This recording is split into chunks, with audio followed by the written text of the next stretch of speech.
bienvenidas. Welcome all to this two-day conference on food, art, and philosophy. Before I begin, let me thank a number of institutions and people who have made this conference possible. Let me start by thanking our sponsors, money first, the American Society for Aesthetics, el Posgrado de Filosofía de la Ciencia, and el Instituto de Investigaciones Filosóficas here at UNAM. I'm very proud to say that this is the first conference or event that the American Society for Aesthetics funds here in Mexico or elsewhere in Latin America. Thanks also to Thanks also to my co-organizer and the mastermind behind the very idea of the conference, our team. Thanks also to Miguel Ángel Sebastián, who has worked a lot who has helped a lot with the logistics of this conference. Thanks also to Aurora Quiterio. She's not here, but she will be here. She designed the poster of the conference. And we're also very grateful to all the speakers and commentators for spending time and effort in preparing your presentations and your comments. I'm sure they're going to be great. And last but not least, thanks to all of you for being here today. We have 2 very intense days ahead of us. We're going to have a lot of food and a lot of philosophy, because obviously this is a conference on the philosophy of food, an area or a subdiscipline that has been historically neglected in mainstream Western philosophy. Of course, this doesn't mean that philosophers have never talked about food before. Of course they have. There's plenty of talk about food in the history of philosophy, and I'm just going to mention a few examples in what follows. There's a lot of discussion on food-related issues by ancient Greek philosophers, and this is, of course, not surprising because, nowadays we hear a lot of people talking about the food revolution as if we were living in an unprecedented moment in history. But the truth is that the ancient Greeks also lived a huge food revolution. Around the 4th century before Christ, there was exceptional development of cookery and gastronomy. At that time, it was when the first Greek cookbooks were produced. There was a great deal of professionalization of the cooking activity, and the gastronomic connoisseurship obtained a lot of social recognition. So again, in this context, it's no surprise that we find a lot of talk about food in intellectual writings. And indeed, some philosophers developed part of their moral, ethical, and even ontological views using food as a conceptual tool. As you all know, eating and drinking were prominent topics in the Platonic dialogues. And in general, banqueting is a context for food debate, for philosophical debate in many of these dialogues. But of course, Plato wasn't very interested in describing the food served. In fact, he had a kind of dismissive view dismissive attitude towards food and cookery.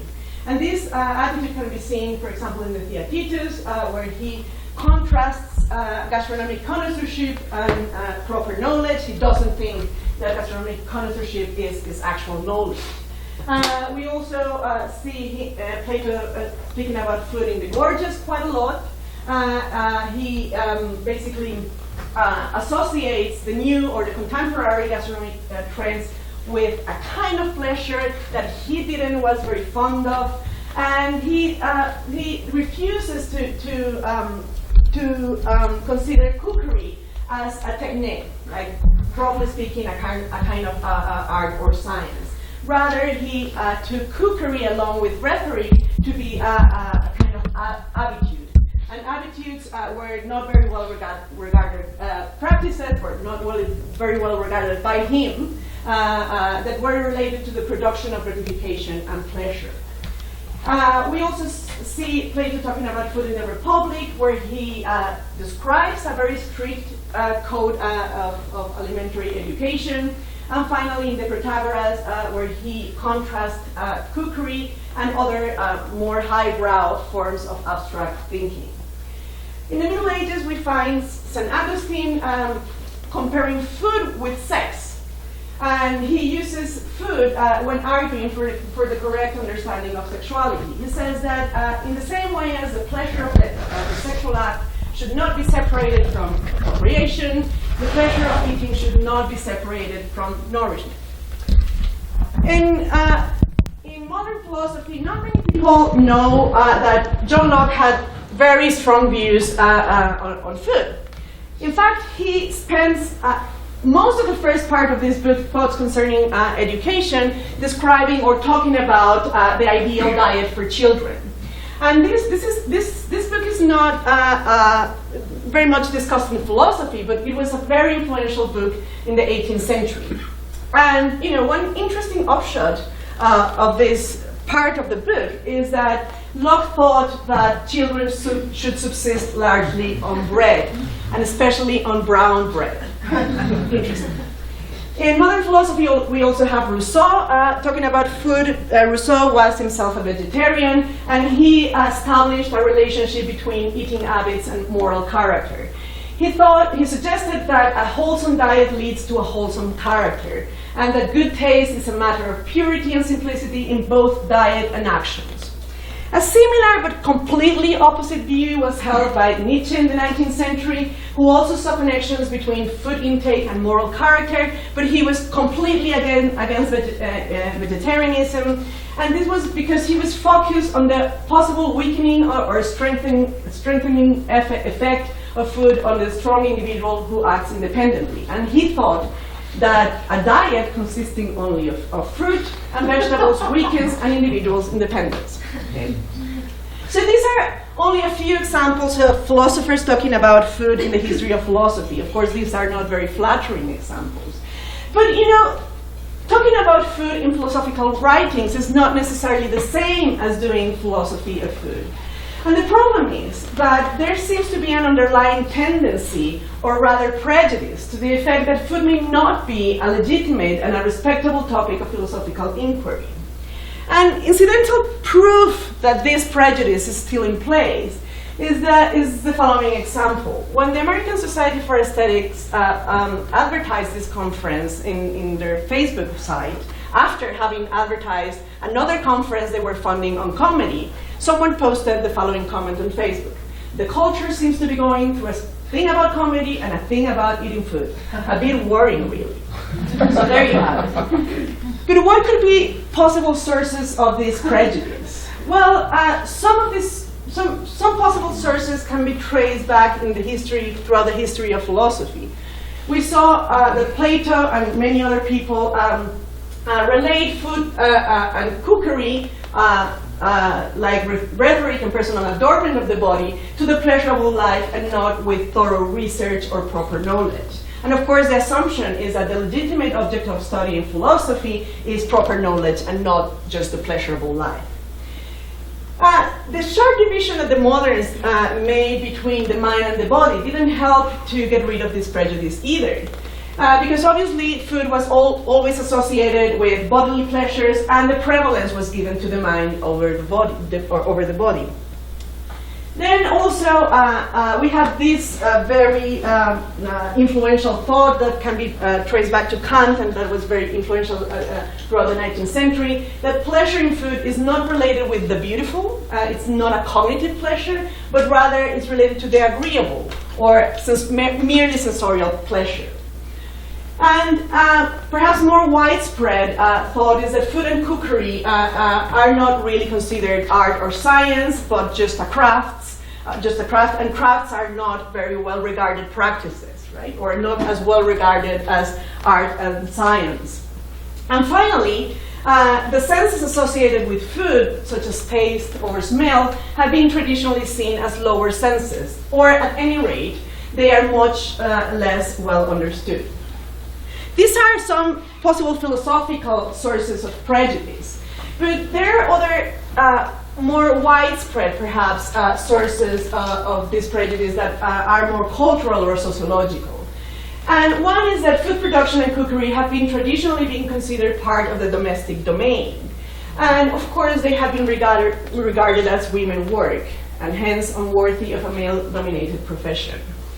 And on this point, it's interesting to revisit the work of Sor Juana Inés de la Cruz, a poet and Mexican philosopher, who, when writing in the 17th century and discussing the effects of an epistemic world structured by gender, she wrote the following: "And what can I tell you, señora, about the natural secrets I have discovered when cooking? Seeing that an egg set and fries in butter or oil but falls apart with syrup, seeing that for sugar to remain liquid, it is enough to add a very small amount of water in which a quince or other bitter fruit has been placed. What can we women know about kitchen philosophies? As Lucretia Leonardo so wisely said, one can philosophize very well and prepare supper. And seeing these minor details, I say that if Aristotle had cooked, he would have written a great deal more. Right. But I mean, fortunately, things are changing. And throughout the 20th and 21st century, we have seen excellent philosophical work on food ethics, for example, including the moral norms for food production, distribution, and consumption.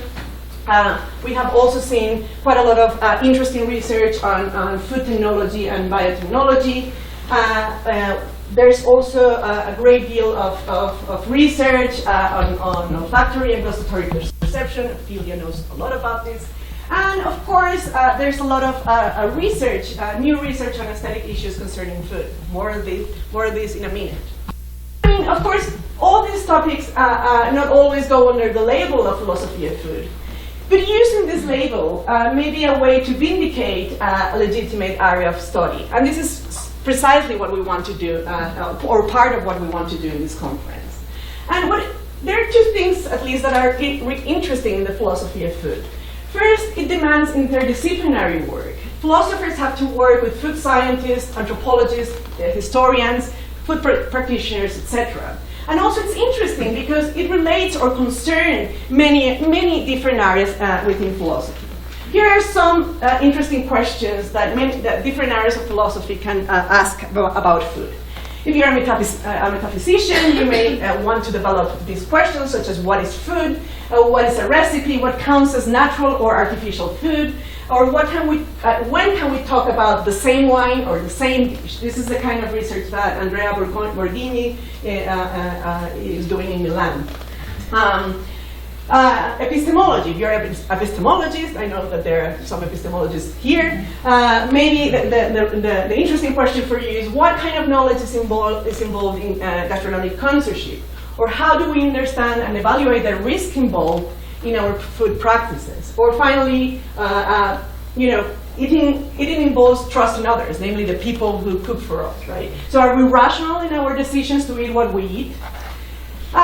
If you work in philosophy of science, maybe you want to work with people who work in genetically modified food, animal biotechnology, or functional food.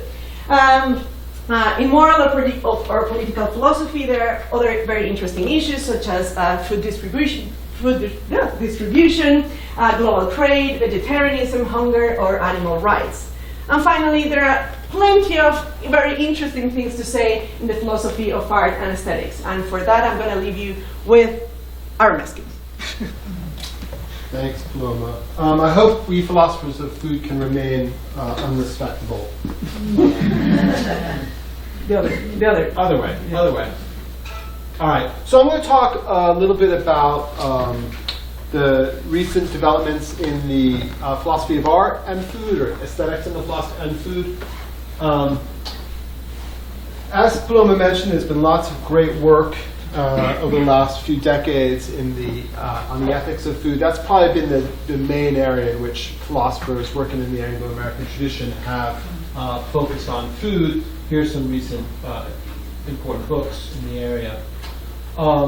But in the last few years, since the late 90s, there's been a real turn towards aesthetic issues, aesthetics in a broad sense, focused around food. These are the two key works that sort of kick this off. The first book, Food for Thought by Elizabeth Telfer, which does address other issues, ethical issues, issues in philosophy and psychology, but also has an important chapter on the aesthetics and art of food. And then Carolyn Korsmeyer's Making Sense of Taste in 1997, which focuses in on aesthetic and artistic issues related to food. So, food has always been an object of artistic representation. Think of still lives, food still lives. And artists have long used food as a material in making their art. This is work by the Mexican artist Cesar Martinez. But the first kind of question that a philosopher of art might think about when they're thinking about food has to do with food's art status. So you might think, following Goodman, that the right way to ask this question is, when is food art? Under what conditions can food be art? Telfer, in her book, offers an account of food as art, where she says that in certain cases, not in all cases, in certain cases, for example, where a chef designs a dish which is aimed to present patterns of harmonious contrasting flavors and textures, those are the cases in which you have food as art. This is a nice bit of latte art from so this question, when is food art, is interesting for philosophers of art, but there's another, I think, deeper question that we're interested in, and that is whether food can be an art form. Because you can have things that count as art without a relevant art form there. Duchamp showed that you can turn a urinal, or urinal, which however you want to pronounce it, into a work of art, but there isn't an art form of urinals. And so I think in some sense, more interesting and deeper question is whether there's an art form of food. I've suggested, and I suggested online, that maybe there's an emerging art form of latte art. Maybe. The thing about latte art is, if it is an emerging art form, it looks like it's a dependent art form. It looks like it counts as an art form in virtue of being a manifestation of drawing or sculpting in milk. It's not an independent art form. Its art status depends on the art status of drawing and sculpting. So an interesting question to ask is whether there's an independent art form of food, an art form of food that doesn't depend on being a sort of subset of some other kind of art form. I take it, and this is a nice example, and when I say nice, I mean, well, nice. A nice example of cheese sculpture. I guess these are like founding fathers, and it's made with Cheez-It, which is kind of. But so I take it cheese sculpture again is a. It seems like it's an art form. It doesn't seem like an independent art form. It's a dependent art form. It counts as an art form in virtue of being a subset of sculpture. So the interesting and deep question is whether there's an independent art form of food, whether food on its own, food cooking on its own, can count as art, not in virtue of belonging to some other art form. If you get to that question, there's a further question raised by Telfer, and actually also kind of talked about by Korsmeyer in those books from the 90s. When art is food, what kind of art is it?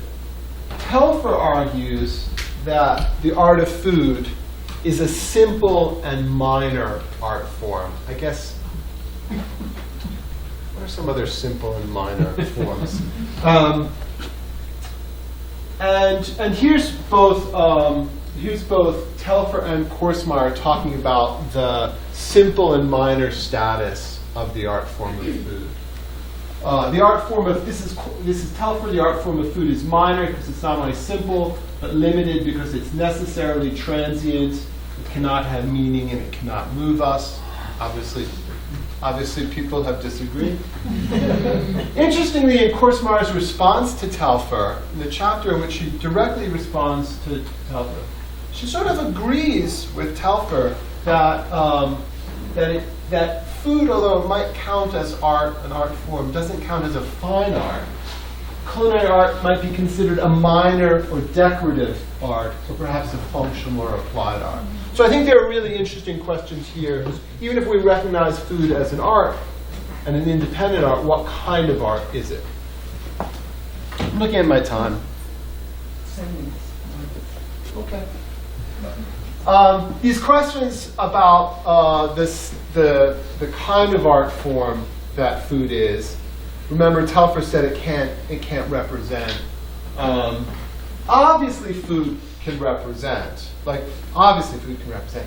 So that's obviously not what Telfer is denying that food can do.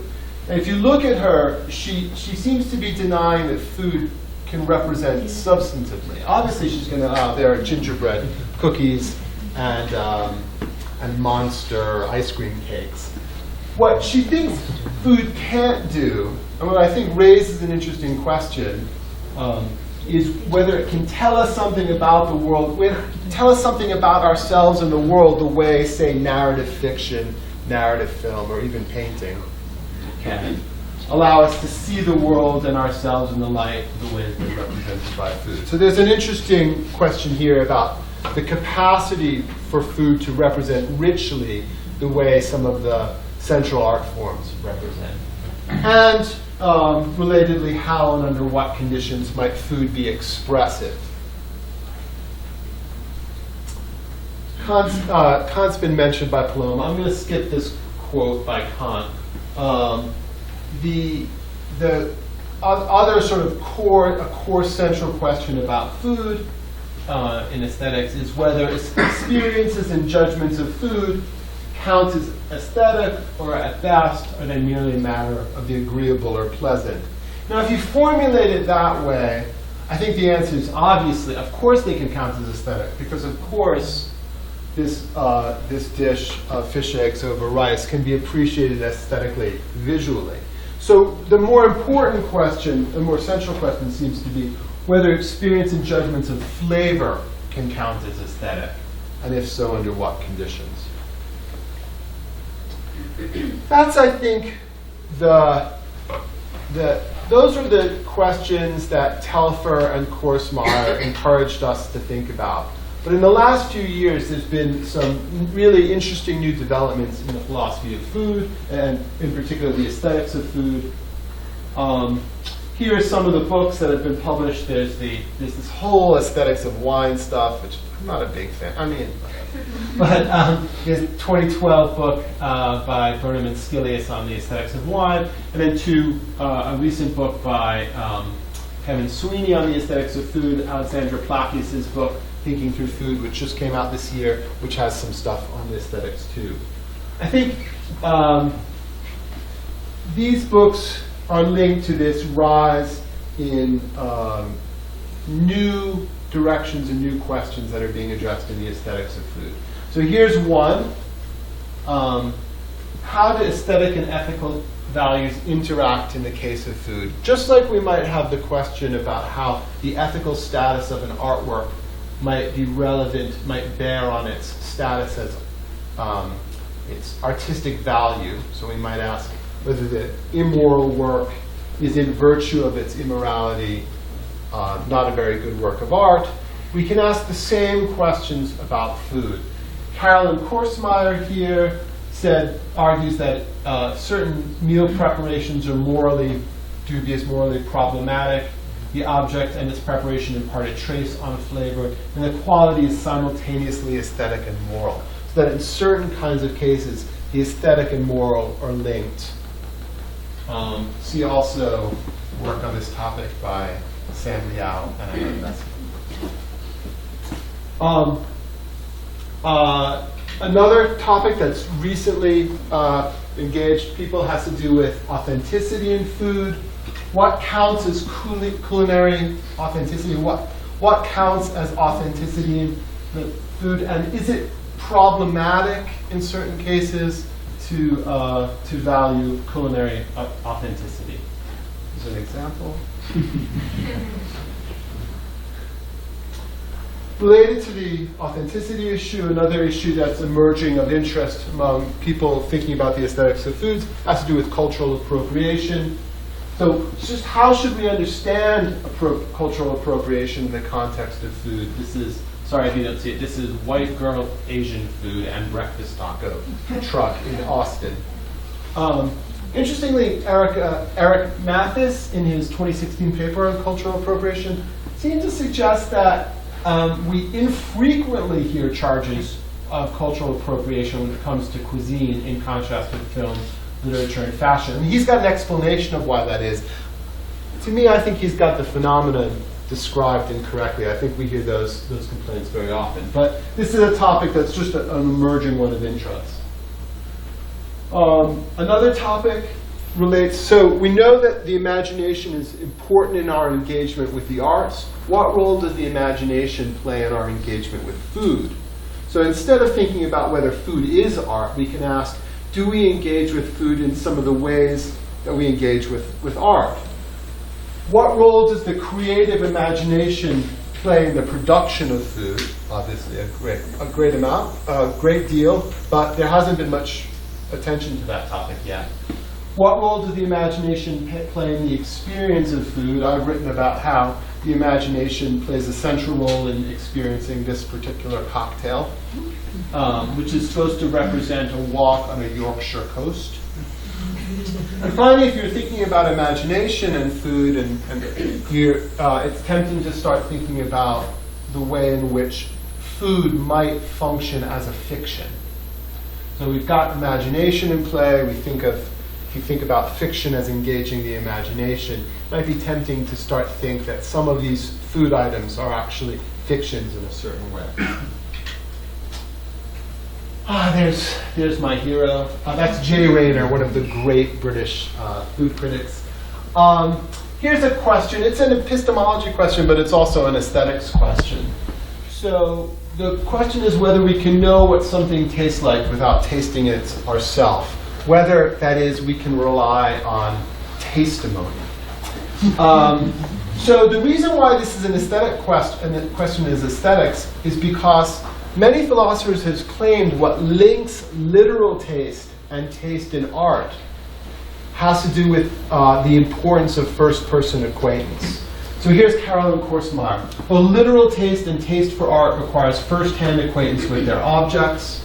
Just as one cannot decide that the soup is well seasoned without sipping it, so one cannot conclude the music is moving without hearing it. So the idea is that this epistemic feature is something that really links literal taste, taste in food, and taste in art. See Meskin and Robson for disagreement. And finally, there are some new directions. In this conference, we'll be talking over the next few days about food porn, food nostalgia, the meaning of meals, and I hope many other things. Thanks very much. Food which is sort of trapped in a glass cube and being eaten and consumed by insects, and this is supposed to be a metaphor for death and degradation and the cycle of life and death and so on. Or this is a more contemporary artist who worked with food as well, and this is a bacon chewing-gum. So all this are actually existing, but it's not at all what I'm talking about. It's not the use of food as a material by visual artists. I'm talking about normal food, but normal food as prepared food. So one thing that you can also see in artists is quite often they will use food, let's say, just the raw apple being exhibited in the museum and being sort of starting to rot and so on. Here I'm exclusively concentrating on food as it is commonly consumed, that is not raw and unprepared, but something that starts from being sliced, to being cooked, to being roasted and marinated, everything of that sort. So when I will mention food, I mention something like dish or some prepared culinary preparation. Now, the other part of definition here is what makes something worthy of being called art, and the definition I operate with, sorry if it's maybe quick for representing the type of debates that are going on in the fields of aesthetics, but it's something that deserves to be called art if it shows a form of aesthetic concern that is a care for the properties of the object that is not for their utility. So you don't have an instrumental relation to an object, you just have this relation of an object as art if you have a concern for just experiencing its properties for the sake of experiencing them. It's a very traditional and broad definition. Of course, one might argue that it's very general to say that something deserves to be called art if you have this concern for just experiencing it. For instance, what about smoking? You might just enjoy smoking for the experience of smoking, but we don't tend to consider this as an aesthetic concern. Same for sport. You might really enjoy the experience of swimming or jogging. And of course, this might also be problematic to be called as art. And it's also over sort of generalized to sex, if you want to, but something was mentioned by Paloma here, which is also something you might enjoy for the experience of it. And again, we don't consider it as an aesthetic and an art kind of related activity. So the definition is quite large. I think there are ways in which you could restrict the type of concern for the smoking and the jogging and the sex, in the sense in which they provide actually some form of reward that triggers your brain in specific ways. But I'm happy to discuss that in Q&A, and I recognize that this definition is large in that respect. So what I want just to operate with is the idea that there is a concern for some aesthetic properties of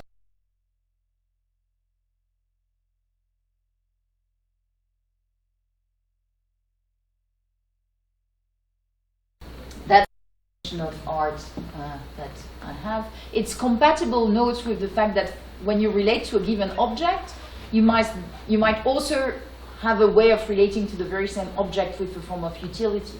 So you can have a painting, and this painting at some point might be useful, for instance, for hiding a hole on your wall, so it has a utility, but it is also a way in which you can enjoy it for its aesthetic values because it represents nice shapes and nice colors. So the two are compatible, but that's in the case where you relate to them for just the sake of experiencing, in that case, the visual properties of the painting, not hiding a hole on the wall, then that's what is an aesthetic relation. And to jump quickly in the core of the thesis, what I want to sort of remind you, and this is a very interesting talk for me also, because a lot of the arguments consist in showing you pictures and you getting it. So I know that philosophers operate a lot with thought experiment where you're supposed to share the intuition once you have been described a certain scenario. I also use a lot of sort of cognitive science, empirical results, but here your intuitions are supposed to come from looking at the pictures or being convinced by the existence, in that case, of these objects. And these are two examples of food potteries. And one thing which is I think, stated in the discussion about the origins of art and aesthetic concern in humanity, of course, a big deal is done about cave painting and the fact that you have the emergence of representations and enjoyment of visual properties and visual representations of objects. But around the same time as at cave painting, you have potteries with decoration. That is, the fact that the food is actually stored or presented or passed and shared around objects which have not just been designed for their utility, the pure fact that they can contain food, but they have a decorative value. After all, here, when you look at this pottery, which is one of the oldest pottery which has been found so far in the sort of early Neolithic areas in China, this is not useful for food storage. This is not a utility part of the design. It's something which has to do with the aesthetic properties. The food which is put in this plate benefits from the aesthetics of the pot. This is also a very ancient pottery from China, and you can see here the design is also very elaborate. These are other examples across culture, and I don't think that you could find any examples of any anthropological museum exposing potteries where these potteries don't have interesting designs or curves or patterns, and these are food containers. The fact that we have an anthropological, deep, universal sort of care for the aesthetic of food presentation is built already in the plates and platings and bowls that we see across cultures and history. So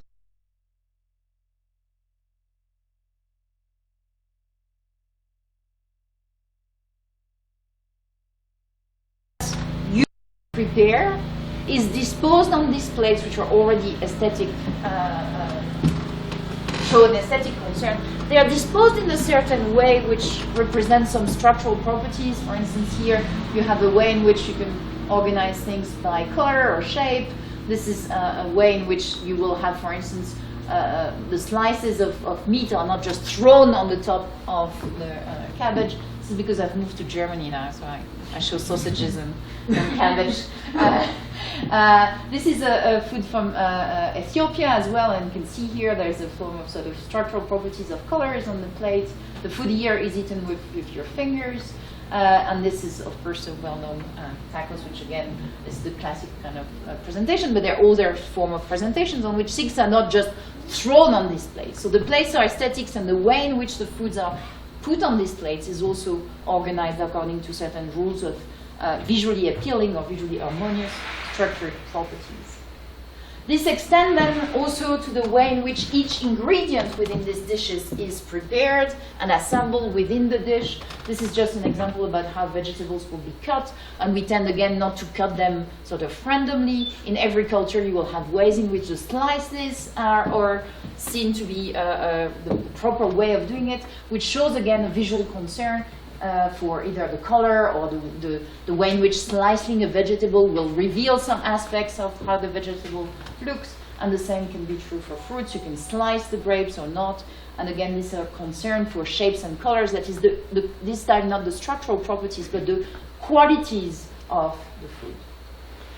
So all of this are basic facts which are not, if you noticed, any way specific to gastronomy or Michelin star chefs. I think that sometimes the debates on the aesthetic of food, and some of the examples I will borrow from, also draw a lot on the fact that suddenly there is food as art as a kind of niche market. That is, suddenly when you have chefs and food on Instagram or latte art, this is when food is art. And the claim I want to make here, with the plates, with the structural properties of arranging foods on these plates, and the way foods are cut or to reveal shapes and color, is food is always showing aesthetic concerns. Right from the moment where my grandmother cooks a ratatouille to the place where the Ethiopian people will arrange food on the plate, this is an aesthetic concern for the visual properties of food, which doesn't reduce to the utility. If I was throwing food in a totally disorganized way on the plate, the nutritional value would be exactly the same. If you eat a bit of rice, a bit of fish, and a bit of alga, is exactly the same as eating sushi. But when it's assembled, it is visually pleasing. And we always assemble things in a certain way. So that's the observation that I want to turn into a claim. This is, notice, a very human concern. So I don't want here to sort of take a strong stance about whether aesthetics is specific to humans, because people have argued in a sort of more Darwinian way that we see aesthetic concerns also in birds, or that there is an aesthetic of bird songs, or that birds also are seduced by form of dance or parades and so on. But when it comes to food, be it in wild animals or domesticated animals, you don't see any animal arranging the food in a certain way. They don't care about how food looks, right? And notice that this is actually true also in have you ever looked at how dog food looks? It's absolutely disgusting, right? The dogs don't care at all. You can try and, some people have dogs which are very fussy about food. It's not because you will arrange the food in a sort of circular way, or you will present it on a nice plate, that the dog will think suddenly, it's more interesting, let me have a look. You can do this with children, it works. If you dispose the food in an interesting way, they might be interested. The food for dogs doesn't work that way. This concern for the visual properties of food, I want to argue, is really human. And in that sense, that not only food is always art for humans, but it is also specifically art for humans.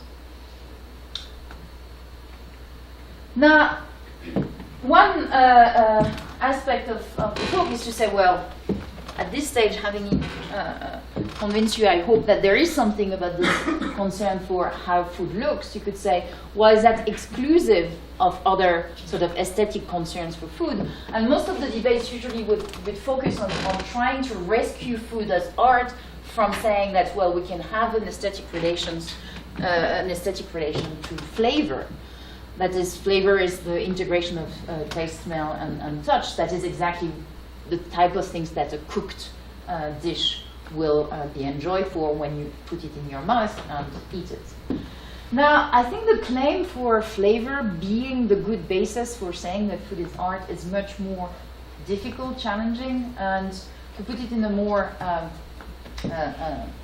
radical way, I want to say, well, we won't get very far if we try to say food is art or an aesthetic concern for food through flavor. So that's true that we enjoy flavors for the experience of flavors. I just had a coffee. I really enjoyed the flavor of that coffee. And when we go to lunch and dinner, we'll enjoy the flavors of the food, right? So doesn't it fit with the definition of things that we enjoy for the experience of it? It's true also that flavors, as argued by many people in the field, including people in this room, can be enjoyed for some structural properties. You could say that some flavors can be dry, they can be harmoniously blended, for instance, in a complex dish. There is a form of elegance sometimes, which is found in wine. And you could also say that the mere quality, for instance, there's some delicious flavor of pumpkin or any dish you can think of, that you could think of being enjoyed for the sake of the experience. Now, here the problem, I think, that when you go this line is that you bump quickly into a problem, which is the strong entanglement between the aesthetic value and the utility. And this is not just an epistemic matter, so it would be hard to disentangle the fact that we enjoy the flavors for the sake of them, of the flavors themselves, and we derive some nutritional benefit from eating these foods. But I want to say that even from a cognitive perspective, it's almost impossible to disentangle the two, not just therefore from a third person, but from a first person. I think the first person entanglement is the classical objection that Kant has against food being considered as art. I'm not a Kant scholar, and moving to Germany here hasn't changed much.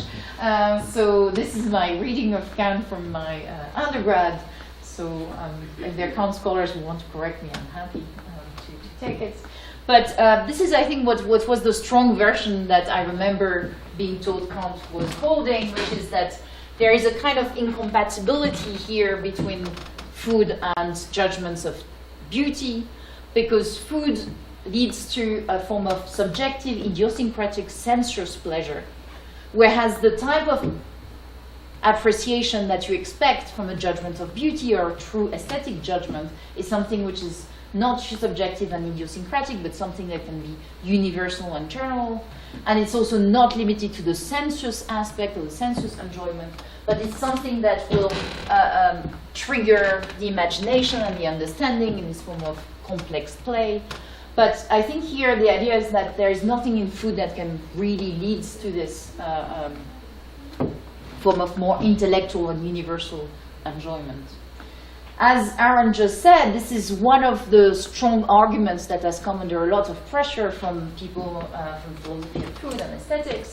But I think there's still a weaker version of the argument that holds and comes from this kind of Kantian line of objection, which is to say, well, nobody can deny that when we eat food, we enjoy the taste of these foods for sensuous reason. It's not just beautiful, it tastes damn good, right? And we derive a pleasure from getting something sweet or something bitter or something spicy in this very sensuous way. it might as well, at another level, or at another time, we might sort of try and detach ourselves from this sensuous enjoyment and engage with it more intellectually, with imagination, and look at, for instance, a cocktail and think about the semantic association that it has. But it's very difficult to determine from a third-person point of view when and whether it actually does. And this leads to the core of the objection, I think, is that from a first-person perspective, even when we are convinced that we engage with food in this intellectual way, it will be very difficult to rescue it as a genuine detachment from the pleasure we derive from the nutritional properties of this food. This might be a nice story we tell ourselves, in a nutshell, but it's very hard to save it from a philosophy of mind and cognitive science perspective to think that this is more than the story we tell to ourselves, that there's really nothing to do with the nutritional property that we derive from food. One argument here, which is empirical in nature, is that utility has actually a strong priority over the way we engage with food. A very classic phenomenon here is food satiety. So let's say you want to engage aesthetically with this delicious chocolate cake, and you say this has nothing to do with the sweetness and the bitterness and the sensuous enjoyment I derive from this cake. I'm just enjoying the complexity, the elegance, the refinement of the flavors.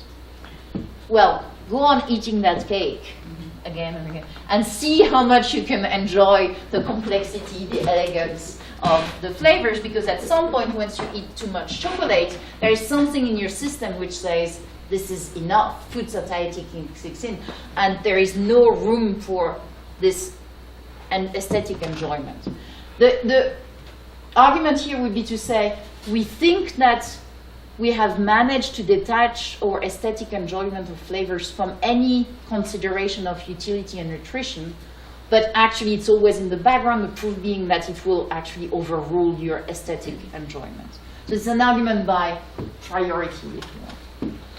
The second argument I want to present for this entanglement is what I call indirect pleasure. And it's a view that might be known of people who work on perception here, is that there's this idea of indirect perception. That is, if you look at a stove, for instance, and it's red, of course you look at the color red, but what you see is that the stove is hot. So in the content of perception, what you have is that sometimes you're actually picking out a certain property, the color, but really what you're getting at is another property at another level, from from red to temperature. In the same way, with our enjoyment of food, I want to say that maybe from a direct perspective, we think that we're appreciating the elegance of the chocolate tart. But indirectly, what we are picking is actually a lot of nutritious properties and the way in which this is giving us a lot of sugar, a lot of other fatty compound and everything. And so there is always a way in which we can redescribe our enjoyment as sort of directly about these aesthetic properties, but indirectly about the nutritional value. The second thing that we know here more from animal studies is that actually it's very easy to convince people to go for less interesting experience if it has more food reward in terms of nutrition. So you can actually convince very easily animals to go for things that have no apparent enjoyable taste, but they get a lot of dopamine kick out of them. And I would think that there is no reason to think that the same doesn't apply for humans. So when we actually enjoy our hamburgers, this is not really the aesthetic of the properties of this food that we go for, but really the nutrition that governs our attraction for these properties. In all three cases, none of these arguments is in itself sufficient. It's a sort of combination of 3 points: the priority argument, the indirect argument, and the kind of reduction of the aesthetic for the reward. But I think altogether, we see that what governs our attraction or relation to flavors still is strongly governed by a concern for utility, And the aesthetic idea could still be, I think, run as this nice story we tell to ourselves as I just presented it. This is not true for the looks of food. We derive no utility at all from looking at foods, and the best argument here is food porn on Instagram. So as I was preparing the talk, I need to go and read this for you, but this is food photography, and on Instagram this was 43 million hashtags, and this was on Mexican million. Here what you have is a case where aesthetic attraction for the look of food is highly visible, has been made very popular through social media, and you can say that there is no utility at all for the person who looks at the food that somebody else is posting in terms of nutrition. The fact that people want to look, share, and enjoy and do practice this food porn is, I think, a strong argument in favor of the aesthetic concern for the look of foods. Now, in the remaining part of the talk, I want to defend this idea that we can actually argue that the aesthetic value of food comes from this attraction for the visual appearance of foods from two main objections which are central in aesthetics. The first one is the shallowness objection, and the other comes close to what Aaron has called the independence objection, whether there's something specific to food here. The shallowness objection is a sort of resurrection of the Kantian line of argument that I've described in the case of flavors. But you could say, well, is that really aesthetic concern, or is it not, again, this form of sensuous, subjective type of pleasure that Kant saw in the case of taste? So there's something here that satisfies or demands for a strong definition of art as something which engages more than the senses, but something like imagination, intellect, representation, meaning. This idea being that if it's just something you enjoy because it looks good or it tastes good, it's not sufficient for being really an aesthetic concern. You need a little extra more on top of that. And you could say, well, maybe the choucroute and the tacos I showed you, they look good, but where is the meaning, the intellectual or representational value that makes it really a matter of art or aesthetics? Here, I'm not going into the fact that you could refuse to go that way, and of course, and say, well, it's sufficient that these things afford a form of minimal perceptual discrimination. The fact that you exercise a form of a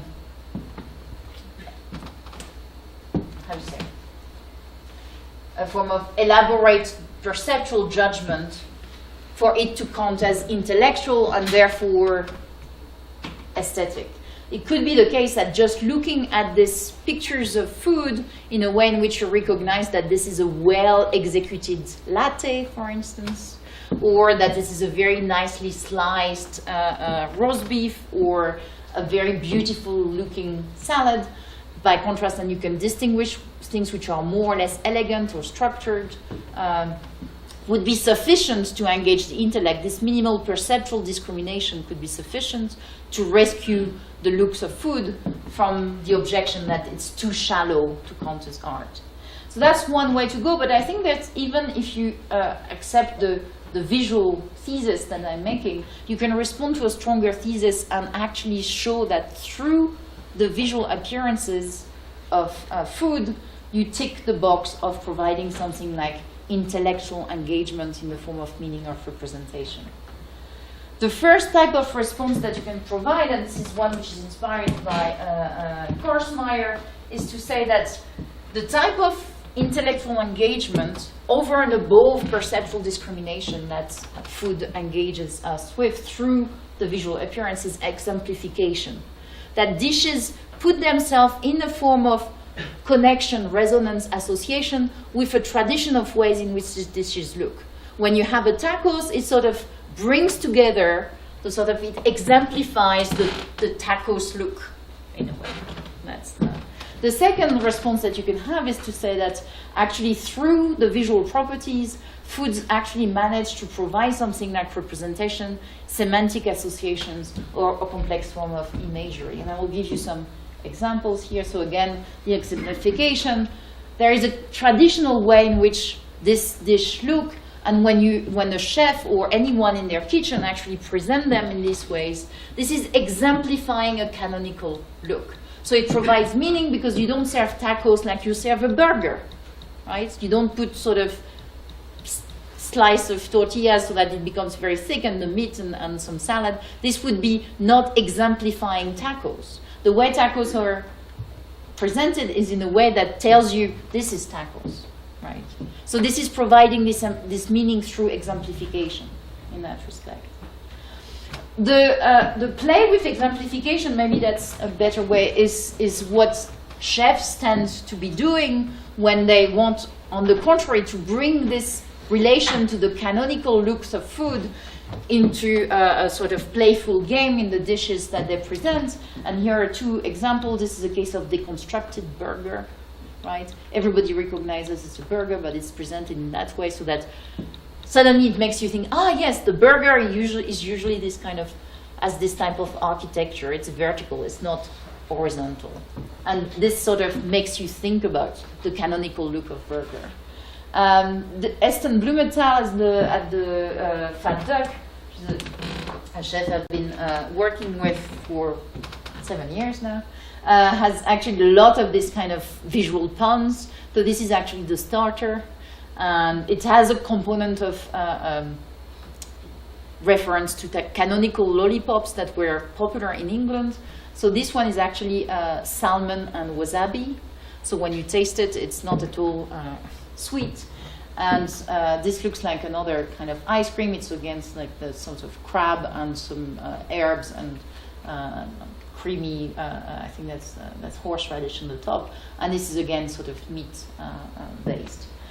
This has not only a way to sort of resonate with the canonical looks of some sweets and lollipops, but also to bring some nostalgia. So that's a kind of articulation between the fact that you have exemplification and representation in that case, or at least some meaning component.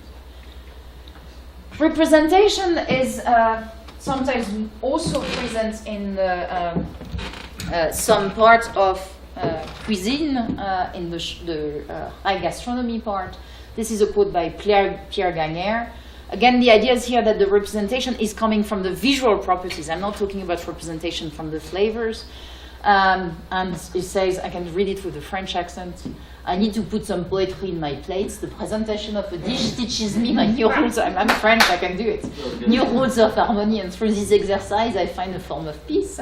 I always have to position my cuisine visually. So this is Pierre Gagnère, and of course it sounds quite pretentious, even more with the French accents, I'm sure.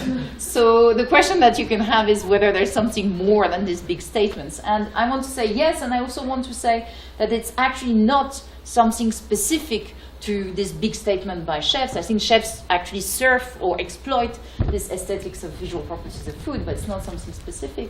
And one example here from a Japanese tradition for a very long time is Kazuki.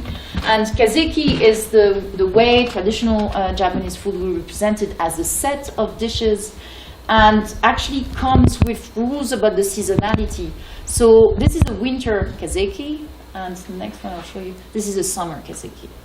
And so what you will see between the two is that the food presentation will use certain colors that are connected by association with winter, so there is more white. The ingredients are seasonal, so they tell you something about the types of ingredients that you can have either in winter or in summer. And also the way it is presented in that, interpreted by, this is not a Michelin star, this is a traditional sort of course, festive meal, but that the idea will be that you show the kind of exuberance of summer and greens, whereas here it's much more, and in the winter one is much more austere and contained. So here, this all disposition of dish and the choice of the ingredients in the dish is supposed to sort of have this connection with winter and summer through multiple levels. Another here case, which is more borrowed from the chefs, which I think was, again, this is sort of looking at the tip of an iceberg, which is things are very visible, but this is a dish elaborated by Michel Troisgros, and which is directly sort of inspired here from the visual properties of a famous painting by Fontana, The Laceration. And here what you have is a milk and cream sort of jelly and a truffle broth, thick truffle broth inside.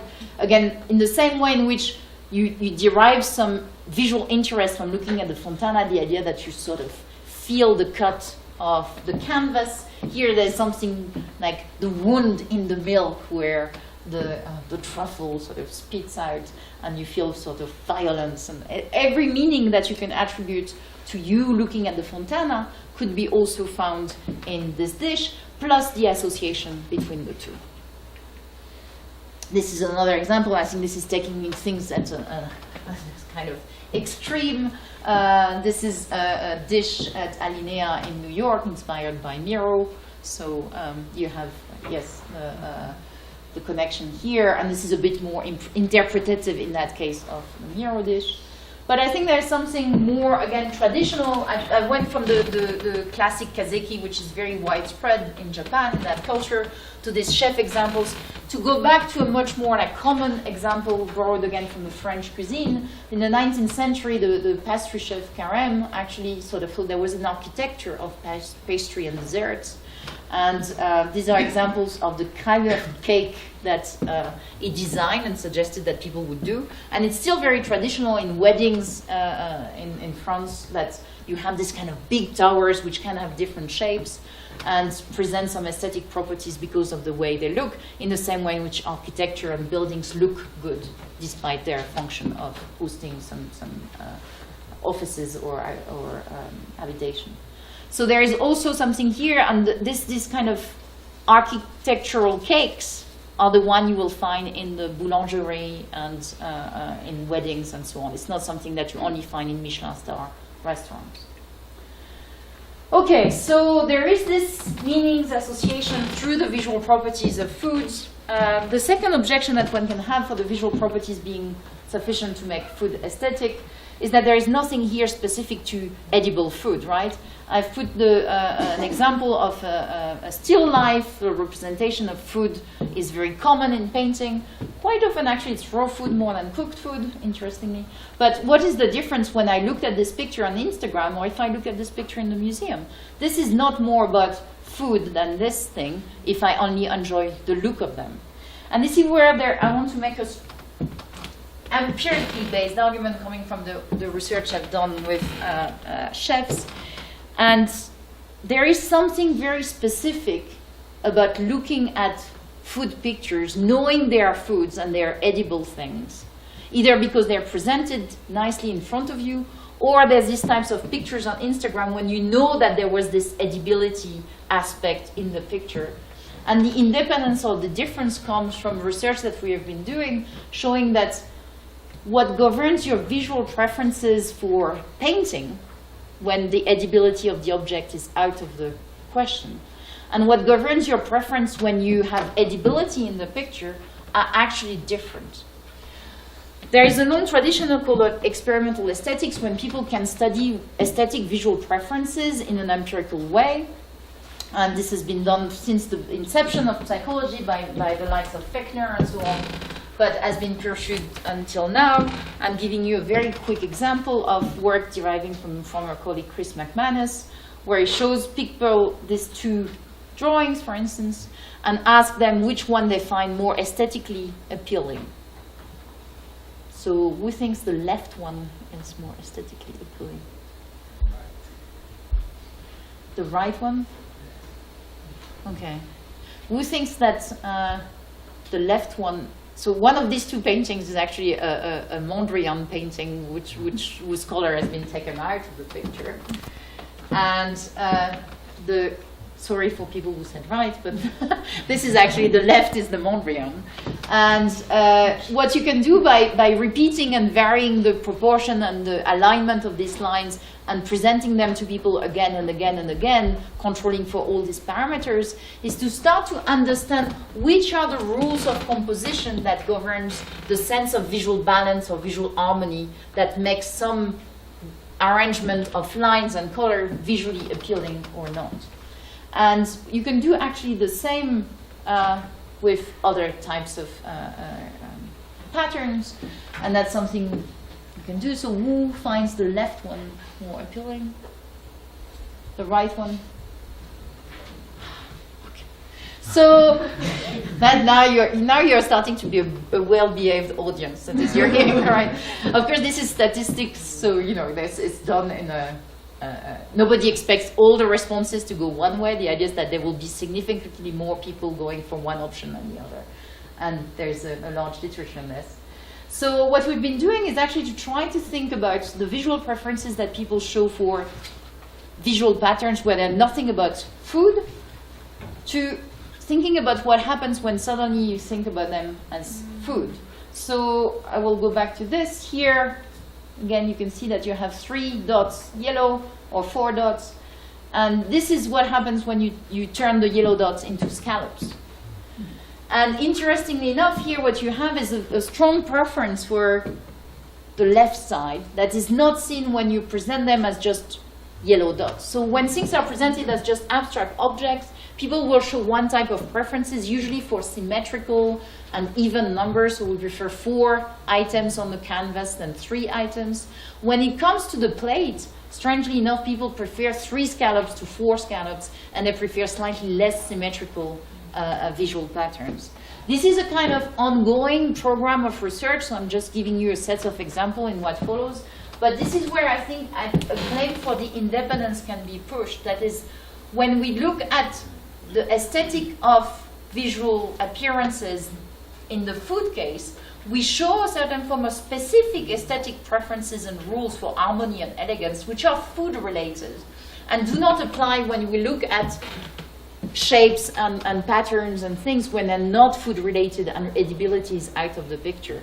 This is the thing that we have started to investigate 5 years ago with Charles Pence, who works in Oxford, and a neurogastronomy specialist, Eston Blumenthal, and also former chef from Noma, Ben Reed, when we actually looked at the aesthetics of insects and how to make them visually appealing.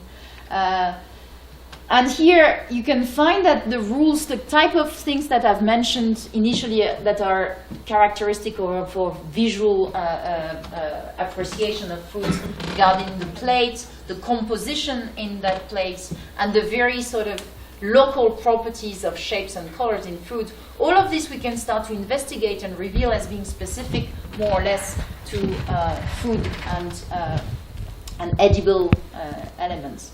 So studies have been done showing that people might prefer certain shapes of food to fit into certain shapes of plates or color of plates, that certain arrangements are more harmonious. These are studies that were not done by us. I do actually find these two quite ugly, but if you had to show a preference, people tend to prefer this one than this one. So this is the type of studies that you can do. So this is something that people see online, and you have a plate, and the rule is that you can actually turn the plate, and you need to stop when it looks the most visually appealing. You can do this actually with all your Instagram pictures. You look at them and you turn them until you think that they look better. And if you notice, if you go to restaurants in Michelin star restaurants, when sometimes they put the plate, they sort of slightly sort of turn it so that it really faces you in a certain way. We are very sensitive to the visual orientation of things in front of us, which is not something we want to do with paintings. We don't start to sort of rotate them in a way. What is really interesting here, again, there are lots of specificity. So depending on whether, in that case, this dish, which was done by the chef, whether these little onion things are pointing inward or outward, or whether you present them just 1 or 3, the orientation for the plates starts to vary. So there tend to be the preferred orientation for the plates is very sensitive to these low-level properties, and people, these are the peaks of preferred orientation. So you can see that there is a strong convergence of judgment, aesthetic judgment for these visual properties in that case. Of course, there is cross-cultural variation and so on and so forth that we need to consider. This is another example, the idea that we prefer, when if the foods are in this slide, we like oblique things like that. We don't really like vertical things pointing at us. It's not really nice. And if it's like that, also we don't like them. Whereas you could say that for a painting, we have no problem with vertical and horizontal lines. We don't have really a strong preference for oblique. This is true of Western consumers, and of course this is subject to cross-cultural variation. So I'm reaching my conclusions, and I've sort of gone through a series of, I said, large statements. I wanted to cover all the sort of material, including the work in progress. I hope to have convinced you at least of what I think, and maybe you might want to join me in that food is art because of the aesthetic appreciation which is afforded specifically by the visual properties of foods. That this concern for visual properties of food is universal and very ancient, among the earliest also aesthetic concerns that humanity has developed. So it's not specific to chefs or Michelin star or experimental cooking. And finally, that food Instagram is actually a sort of emergence of this aesthetic concern for visual properties. Thank you for your attention. So I'm going to try to challenge some of the things that you have presented and see some reasons for thinking that our appreciation of food goes beyond, or far beyond the visual. So the first thing is like try to be clear about what, let's use a word like food art to what we are interested in, because it might be that we are not interested in exactly the same thing. So the issues not are made with food, like in these cases. It's also not are made with food that can be eaten. I mean, Paloma said, is that really art? Well, I just Googled. Awesome. It's great. And it's not are made with food with the intention that someone eats it, as in the case by Martinez Silva, that also Aaron was mentioning. And I don't have a clear definition, but at least I'm going to try to present cases in which we agree that this is the sort of thing that we are interested in. So another thing one thing that I'm not going to discuss is these that we should look for this what you call aesthetic concern. So the point is, what is the aesthetic concern for food? And I will agree for the sake of the discussion that we should care for properties with no utilitarian value, but rather experiential value.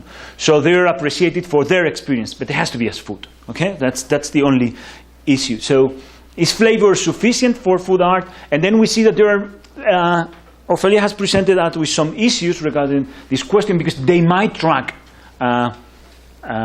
nutritional values. Well, isn't it the same in the case of vision?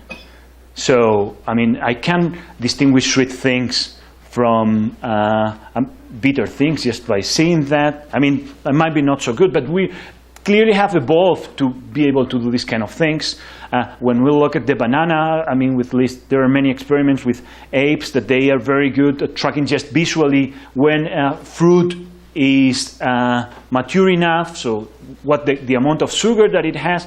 So it's not clear to me that visual properties do not track nutritional values. But so far so good. Let's play. I'm not going to press any further. So let's focus on the visual aspect.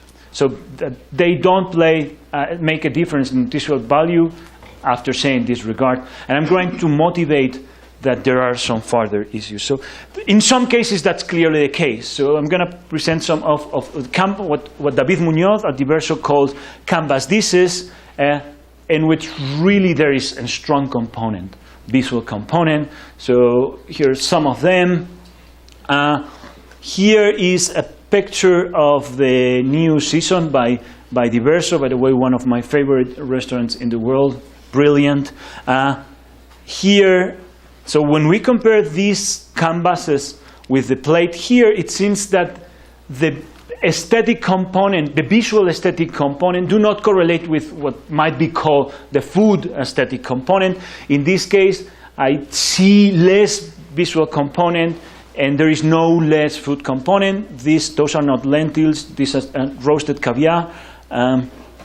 Here is another example, also by Diverso. It seems to me that there is there is less visual aesthetic component, but it's not clear to me that there is less aesthetic component as food. Okay, and there are some further cases. So do they correlate in the opposite direction? So here is a random tortilla española, so muy cuajada, so very well done. And here's one of the best tortillas de patatas in Madrid, in Skylar. I mean, aesthetically, I'm not sure. I mean, so some people might think, so look, we have here three things, only two, okay? How they are located here is like, oh, that looks more appealing, at least for me, has more visual something. So at least it has more food aesthetic component. It's not clear to me that there is visually. See, and insofar as we want to say that two has more than one, it seems to me that it's linked to flavor.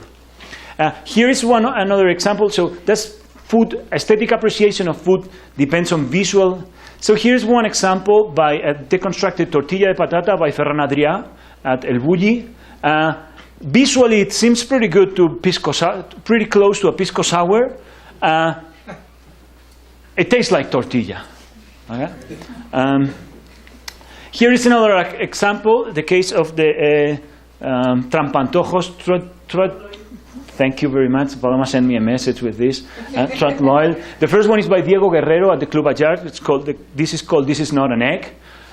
It's actually a coconut cream with mango. It looks like an egg. I think that the value of this short of this is the visual value doesn't seem that different from an egg. The second one is an ice cream by Ricard Camarena at Canalla Bistro. And here is I'm just pumping my intuitions with photography, so I'm following a similar methodology as the one Ophelia was showing us. I take it that the best trampolite without flavor is not food art. It's not the kind of things that we're after. It might be a case of a sculpture, but flavor is relevant. So this is one of the things that make them relevant. It's not that they look amazing in our pictures. It's the thing that we appreciate has to do also with their taste and how they change how they play with our expectation and so on and so forth.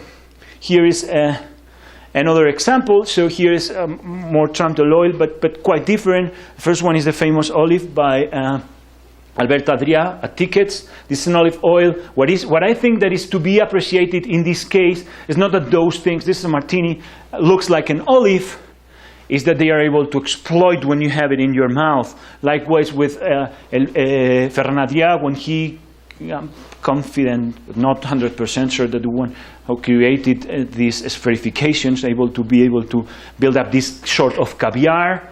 It's not only that they look like caviar, actually those are maracuya, and I cannot remember. I haven't tried those. Those are only a picture. But one of the nicest things is not only that they look like caviar, but you have it in your mouth, and the way they exploit in your mouth. That's what is to be appreciated, I guess. I mean, that's what I appreciate in any case. Here is another local case by Enrique Olvera in Pujol, one of his most famous dishes. This is the mole madre. So it looks great for the picture, undoubtedly. But what is so great, one of the things is how it tastes. But also, what he did is, when you go and eat a mole, which is traditional, this is like, well, what is to be appreciated is the sauce. But we always eat it with a piece of chicken. So remove it and let the people focus in the mole. So this is what makes this dish great. I mean, is it the best mole? I don't know. I'm not even sure. I mean, probably in the mercado there are others which are also great, but that's part of what we appreciate. Here is another example. This is Antonia Duritz at Mugaritz. This is hacks with cauliflower it tastes like, it's simply good, but the texture of the hacks is what makes this fantastic. Visually, it's like, yeah, that's fine, but the mixture of the perfect texture that he reaches is what is to be appreciated, related to flavor. Like what here is like, forget about Michelin, well, this has one Michelin star. This is Atlera, this is a squab. This is just amazing because the way in which it's cooked, it doesn't look good. Here is another example. This is one of the best restaurants working with mushrooms. There is some attempt here to do something aesthetically or visually. Every time, my impression is this chef is wonderful in the way in which he cooks. Every time she tries to do something that looks aesthetic or more sophisticated, she fails. So this is really this is iceberg lettuce. So and it plays no role, but the way in which it's cooked is amazing. There is one. So, for example, we have an example by Alinea in your one of the most famous dishes by Ahat, for example, is one balloon that looks like an apple, and then you eat it, and it has helium. So that's part of the experience, and that doesn't seem to be visually related. And that's one of the things that we appreciate in these cases. So coming to an end, it's like, how relevant is visual, the visual appreciation? I think it's important, and I like and enjoy and learn a lot from the examples that Ophelia was looking for in her experiment, and in looking for which properties are relevant. But many of them are going to be either related to flavor, some of them related to nutritious properties, and some of them neither. So maybe only those properties are the ones that are relevant for appreciation. But there are cases in which we appreciate some of the things. So here are some other stuff that I think that, one minute, that might be interesting in the appreciation, in this aesthetic appreciation, like social practices, visual properties, nutritional properties. I think it's flavor. I was in discussion with Paloma, who have been working on related issues for long. I was thinking, look, I mean, one interesting thing in the aesthetic appreciation is what the spectator of the art were looking after. So what is the role that the nutrients play, or that the visual properties play? And this is like some sort of mental experiment that I was thinking of. Which restaurant, if you really appreciate food as something artistic, what would you be after? So would you be like nutritional properties? So remove all the nutritional properties of the dish. And it's like, but it's the most wonderful flavor mixture of textures, smells. What would you be, or the visual presentation? So which are the properties that for you are most interesting? In my case, they would be related to flavor, even if they don't track. So that's like, thank you very much.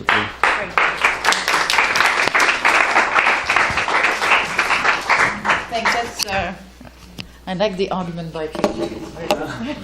So I've picked up 3 things, and of course there are more, but then I will.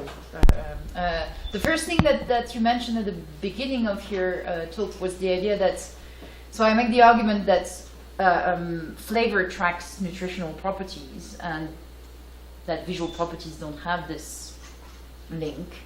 And you say, well, surely when I look at a ripe strawberry, it looks very red, and it tells me that redness tells me about the nutritional property of strawberry. That's surely true. I'm not saying that there is no information about nutritional property that you can derive from the look, but it doesn't seem to be what is relevant for the aesthetic visual properties of food presentation. That is, the first one was about the aesthetic of plates, so the fact that we tend to put food on nice looking things with interesting shapes and decoration. And this doesn't tell us anything about the nutritional property.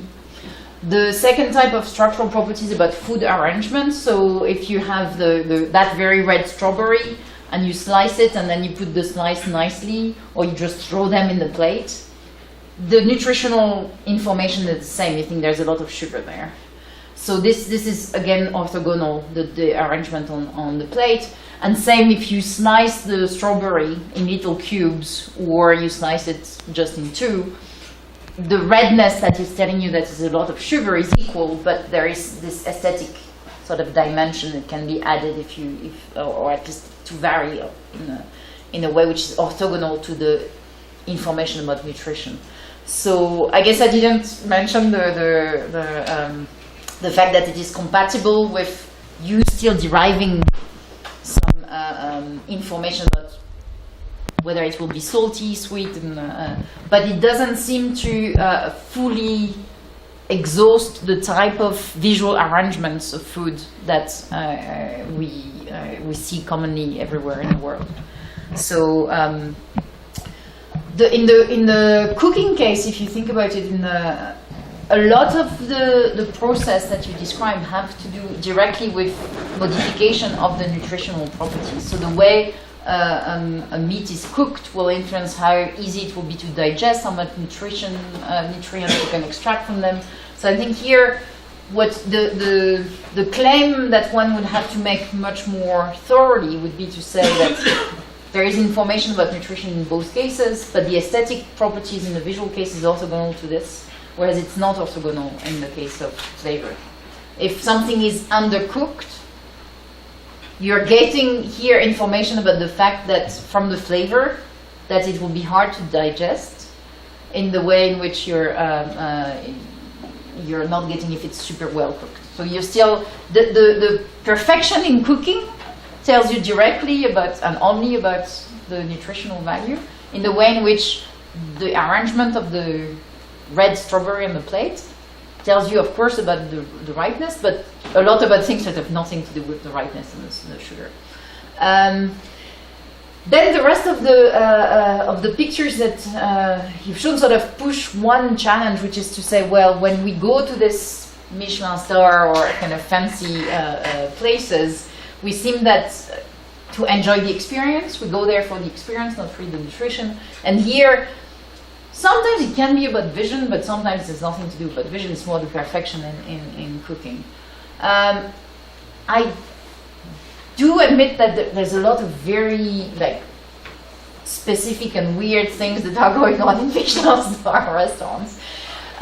So the main response I will give is that I was trying to give an example that and I take it this is a sort of controversial aspect of the claim, is to say food is art all the time. In every practice where people are not desperate and they just arrange food to serve and share socially or for themselves, and the only fact that we don't serve food like dog food. We don't open something and put it no.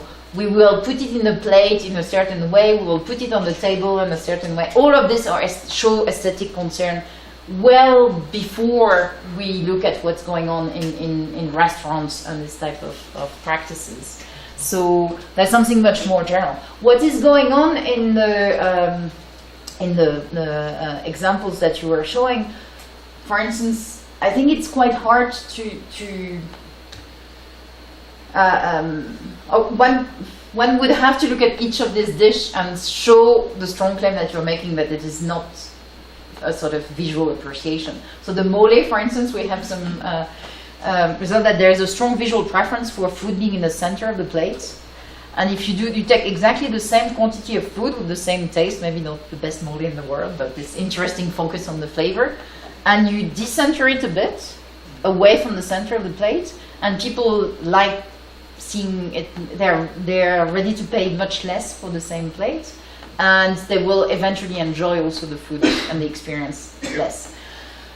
The aesthetic of food that is exemplified by the chefs, I think, is exactly in this more sort of art blend between food art and the proper aesthetic of food as we eat it on an everyday basis.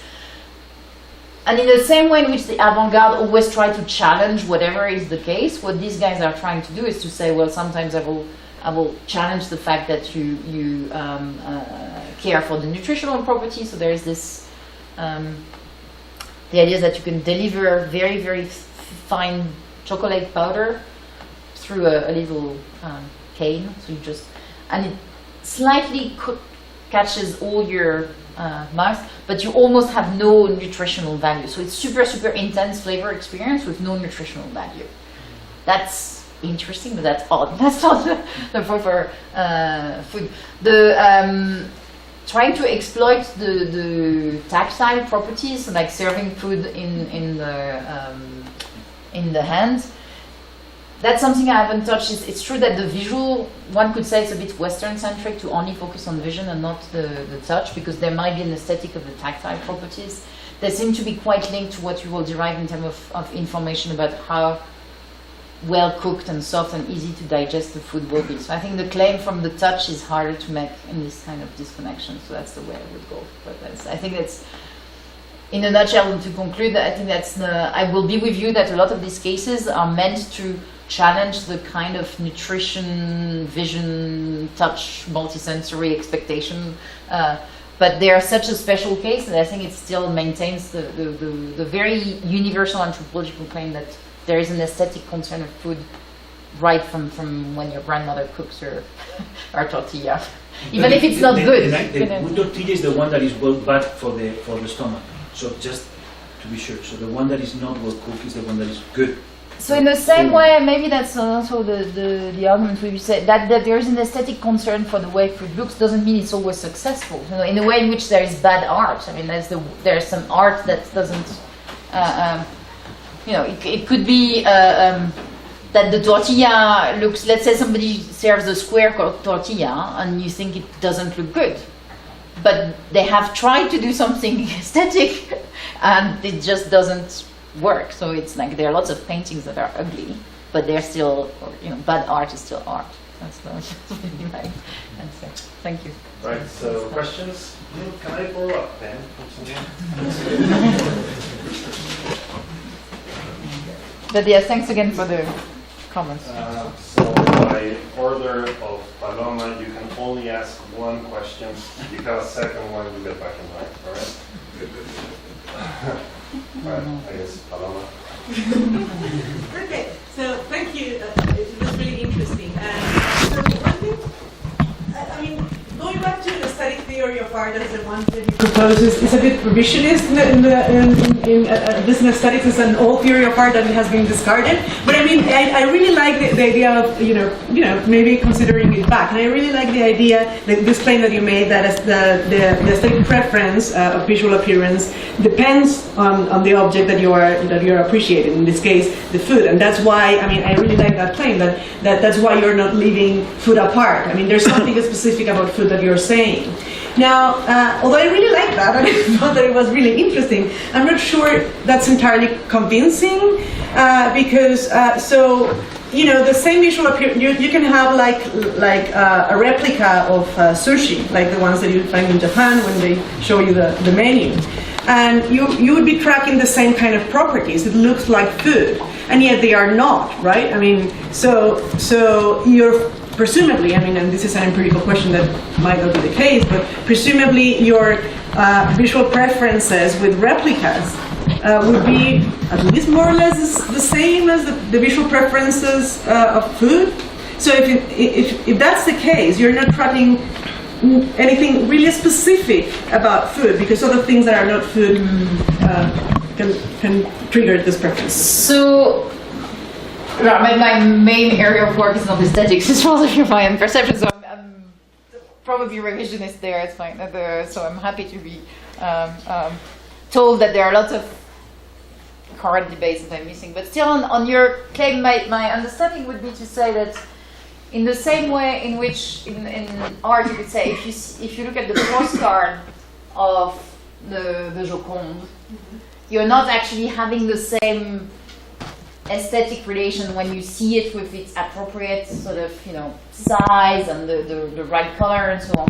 You could still think that that's the aesthetic relation you have when you appreciate a reproduction, a visual reproduction of the actual painting, is a proxy or a substitute for the type of a proper aesthetic relation you would have when confronted with the original painting. So I'm wondering whether you see any issue for the sushi case in running the same type of move to say, when you look at the replica sushi, it's a bit like looking at the postcard version of the Da Vinci painting. That is, you're still exercising a bit of these visual preferences for food with the replica, Right. but it will be less of a canonical case than being presented with a actual sushi or a proper picture of the actual sushi that tries to represent how it would look to you if you were in front of that food. So, do you see a problem running this type of I just parallelism? see, so in the case of the Gioconda and the replica, both of them are pictorial representations, so they would track the same kind of medium. In the case of the replica, I mean, it's nothing foodie about the replica that you're tracking, but perhaps I missed the. Well, it's the here, you know, the example as you presented it was to say, before you choose your food, what the claim I was making is that as soon as the idea of edibility and real food is in that context, you will exercise a type of visual preference for edible things that is very specific and manifests this aesthetic of food aspect. So when you look at the replica sushi in the context of I'm in a sushi restaurant and I will actually be presented with this for me taps already in this kind of edibility food context.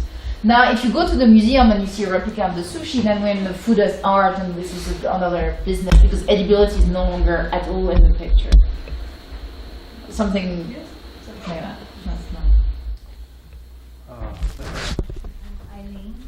That was really fascinating.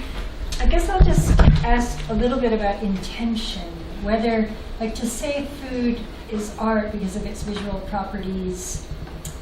I think you were giving really nice examples of where people were taking care with the visual properties, but there are all sorts of reasons why food might have pleasing visual properties that just have to do with, well, like, I chop things a certain way because I have a hard time biting into them otherwise.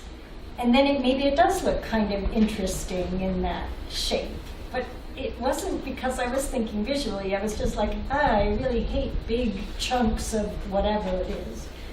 Or it's just practical to arrange food in a certain way because you want the heavy food to weigh down the light food or something like that. Or you want the gravy to soak into the something else. I don't know. So I just wondered if you cared, like, if the nice visual properties, do they have to come from concern for the visual properties? They might come from all sorts of different. No, in a way, I think that comes close to the discussion we just had about the fact that there is still this you know, the visual properties of food are also related to the nutritional value, or it's also related to how easy it will be to actually eat them, depending on whether you eat with a knife or you eat with your fingers, or how easy it will be to digest. And but notice that the easiest to digest is just puree everything, and this is not what people do. I mean, we don't puree everything, and you know, we do this for babies, but really, like, you don't want to eat as an adult the baby food. You want something that, you know. So the first claim would be to say that although we have a certain concern for this edibility, digestibility that then gets manifested in the way things look, there are concerns which are specific for this way things look, which eventually go a bit against the maximal edibility and or run orthogonal. So once you have, as you say, your chopped onions and vegetables, you don't just eventually like throw them in any or on the table, or you don't eat them in the pan. You will sort of put them maybe, you know, at the center of the plate, or you will want to sort of serve them around the meat. And that's edibility, digestibility being equal, you show over and above a concern for how things look. So it's not to say that this needs to be absent, but it doesn't fully sort of determine how at the end the food is visually presented. That's the thing. But again, you know, I think that claim can be made here. Thank you.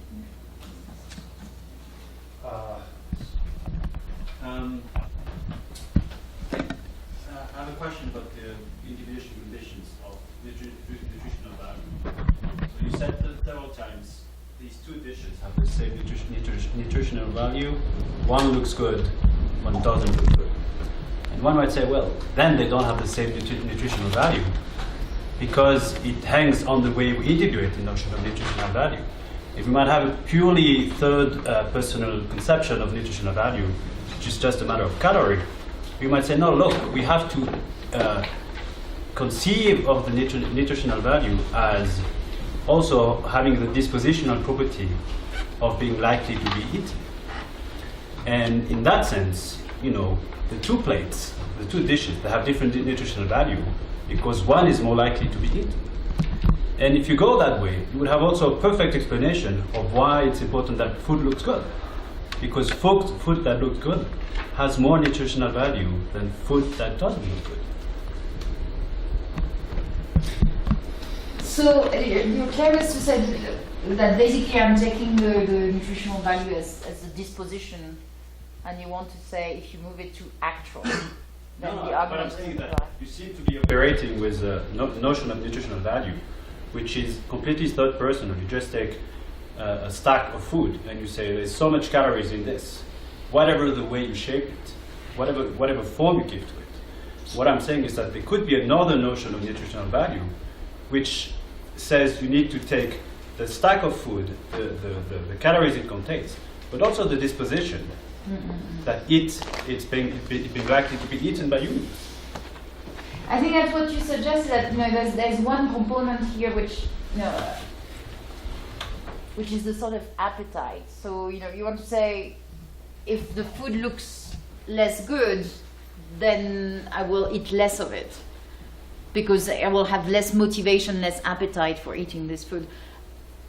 I'm not, the appetite is so much determined by your physiological needs that, I think that if it doesn't look, if food doesn't look good, but you're hungry, you will still eat a lot of it.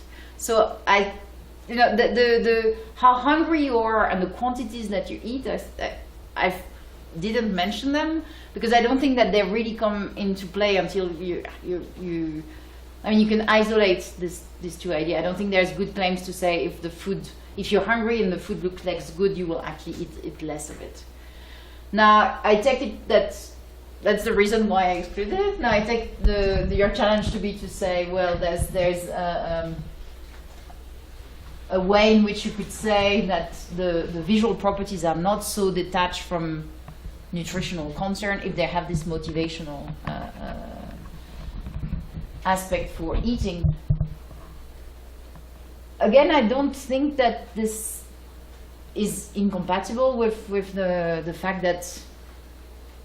But if that's the case, then the utility, if my claim is correct, then the lack of utility postulate just vanishes. Because there is a utility in looking good, because that's looking good is a component of nutritional value. I think that the issue here is that I'm not saying that whether it. Now it comes back to another sort of aspect of the discussion here, that whether it's good or bad, or therefore appetizing or not appetizing, is over and above the claim, which is to say that as soon as you have, let's say you've cooked you prepared sushis, and you're not Japanese, and your sushi looked like very awkward. And then there is the sushi prepared by the master chef, and it's absolutely gorgeous. And so one is aesthetically very high, the master chef sushi, and the other is low. But in both cases, you've shown an aesthetic concern because you haven't just thrown them in the plate, right? And that in itself is the very generic claim I'm making is to show that we have a way of relating to food that is aesthetic. Now you're saying, well, once you have this sort of grades in it, then it sort of might feed to a motivational aspect. Okay, it doesn't. I think the argument about the fact that it has, in both cases, originated from an aesthetic concern. You might say, if today a child goes and put their hand full of paint on the wall and say it's hard, you will just shout at them. You wouldn't think, oh my God, in the way in which the first humans have done, because it's not good art. So, if an artist does that, it might not be also the best art, or you might think it's a bit cheap, or the motivational aspect, again, I think comes into play in a way that doesn't undermine the generic claim, which is to say that when we relate to food, the very fact that we put them in plates, dispose them in certain ways, shows a form of non-purely utilitarian. Then you have this sort of modulation of utilitarian on the top. I know, but I don't think it undermines that. So now is David, and after that is Oku.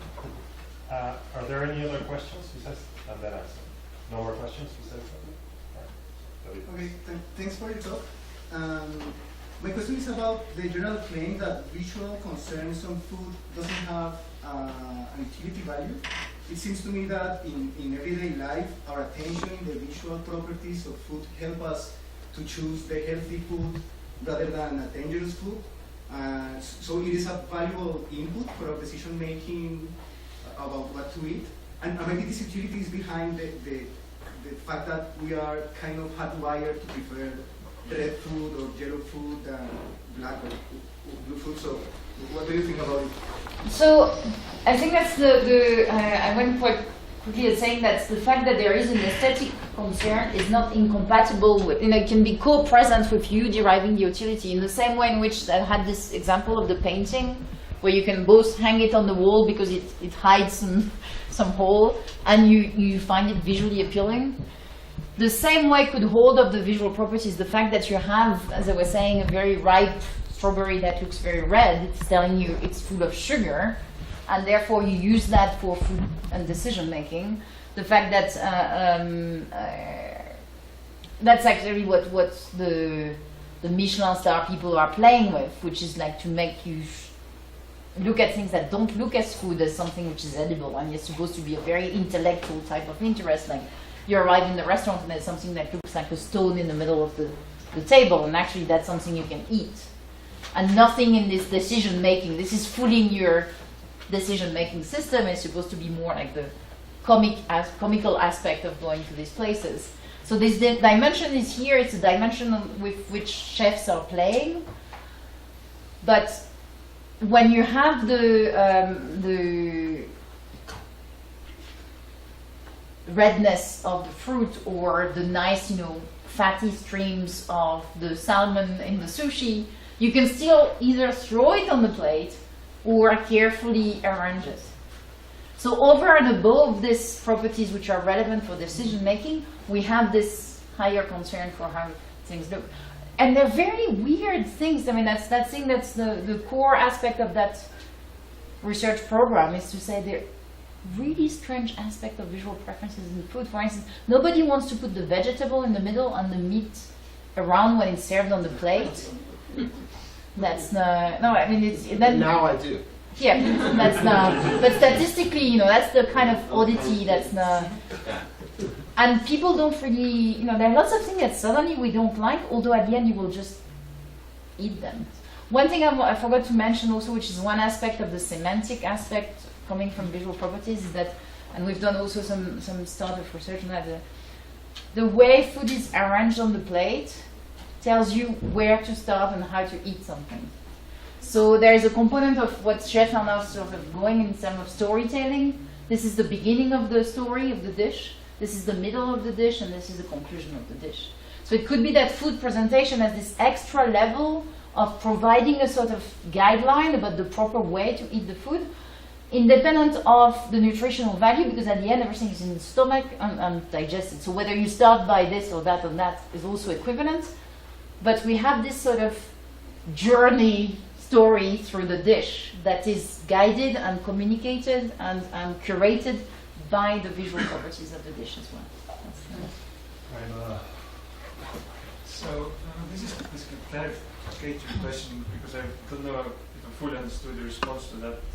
The food is lost objection. So you just say that edibility is something you can visually perceive.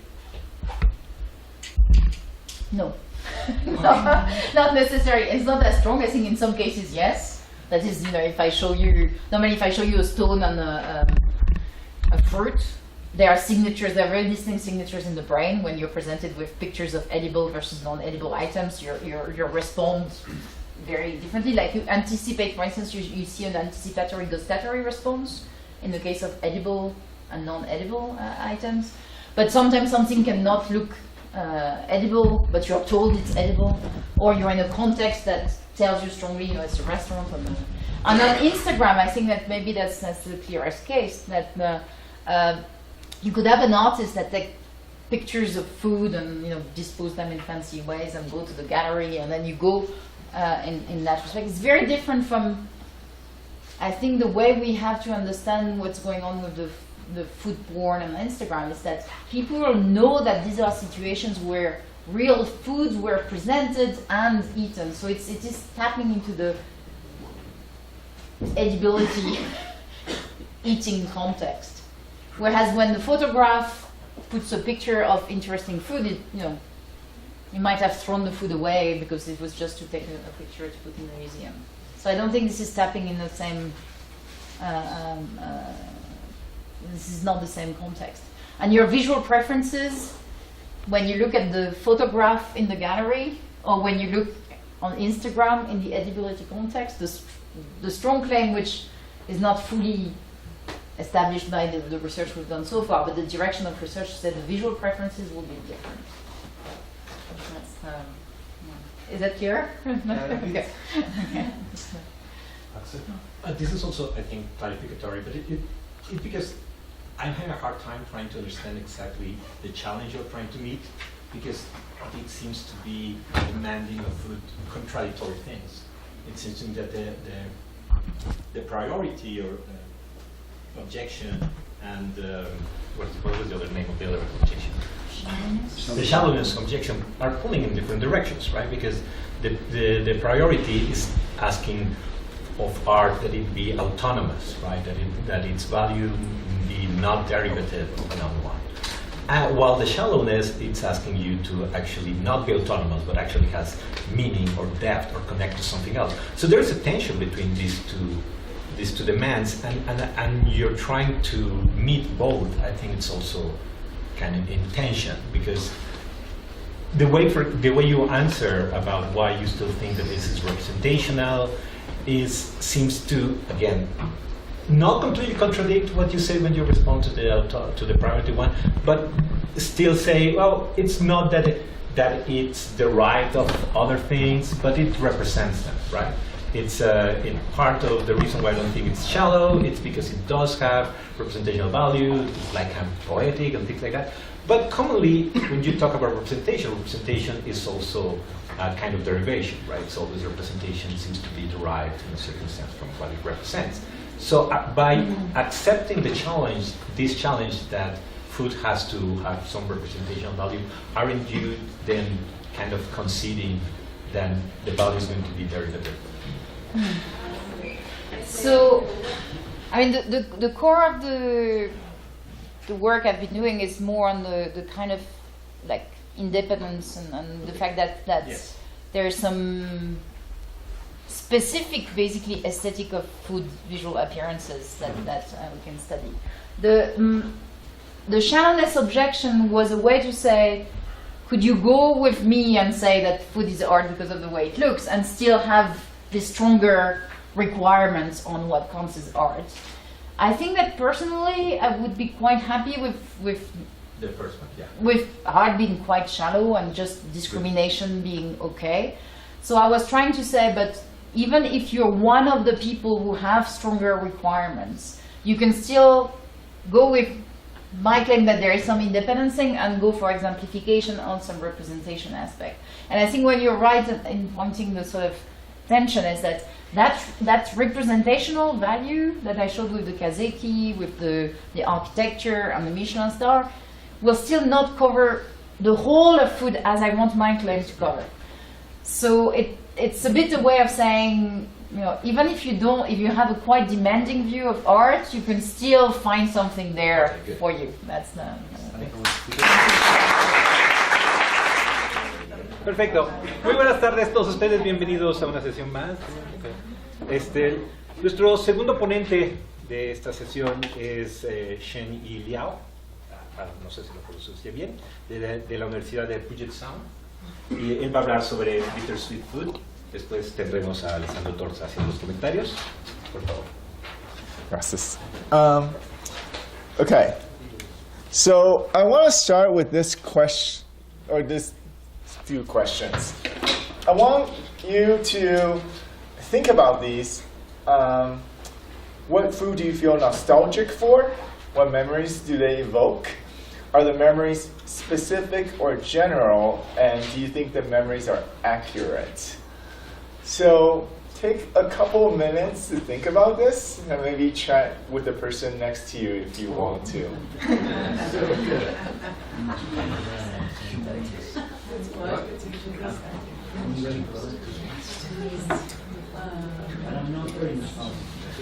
I used to be nostalgic of Mexico when I was in the right now.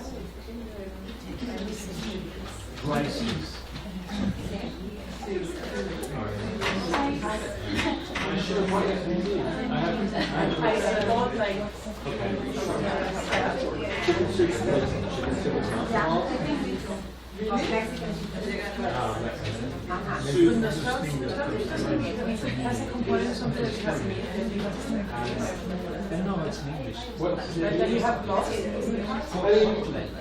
Well, my grandparents. My grandparents.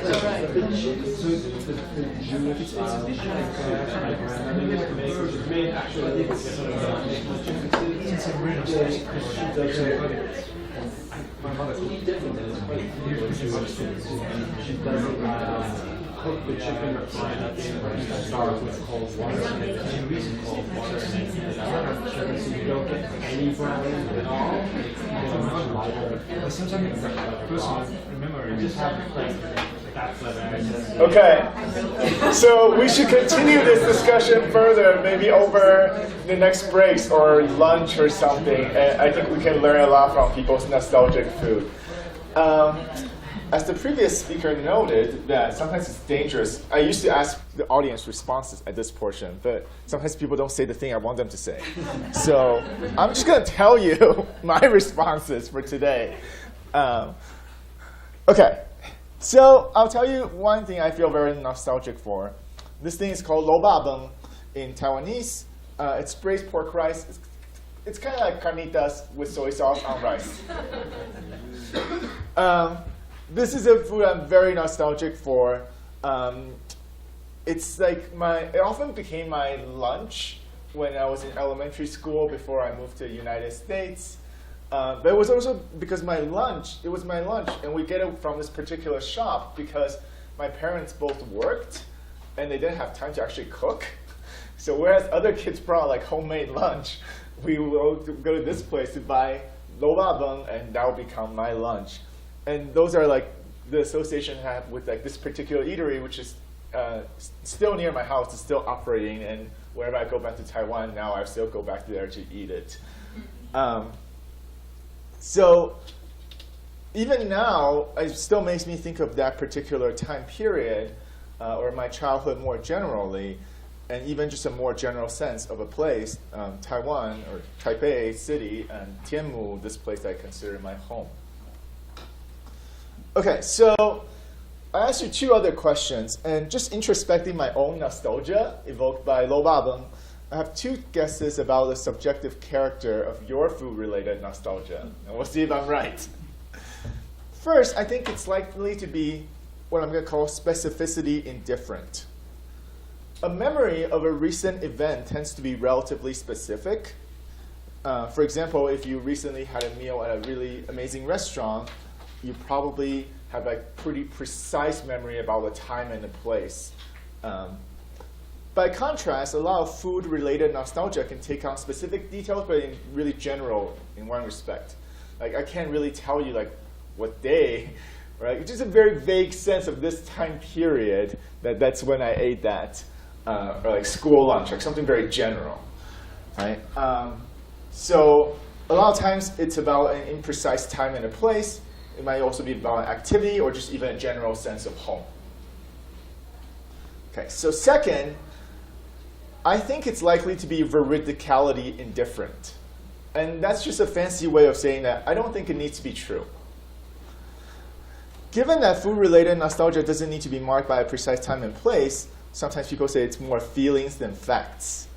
So I told you a particular story above about my food-related nostalgia with lobabum, but I don't really know if that's true. Like for all I know, it could have just happened a couple of times that we went to that place and bought this, and I had that for lunch. But even if the details were largely inaccurate, I think they will make no difference to my nostalgia, especially in the way in which food relates me to my childhood and my home. Unlike a memory of a recent event, nostalgia doesn't seem to aim at the accuracy of representational content. Okay, so these two, like all introspections, are likely to be elusive, but I want us to use them as kind of starting points about the subjective character of nostalgia. If my guesses are right in the vicinity, again, there are probably some variations in the room, but hopefully you can think of something like this. Maybe that'll get us to start exploring nostalgic food. Okay, so I want to make a distinction that follows a distinction that researchers often make with nostalgia more generally. Sometimes researchers make a difference between personal nostalgia as something about the way I was, and historical nostalgia as being about the way it was. All right, so much more can be said about this sort of distinction, and ultimately I'm not sure how deep it is, but I think we can start with this and extrapolate some ideas about different types of nostalgic foods.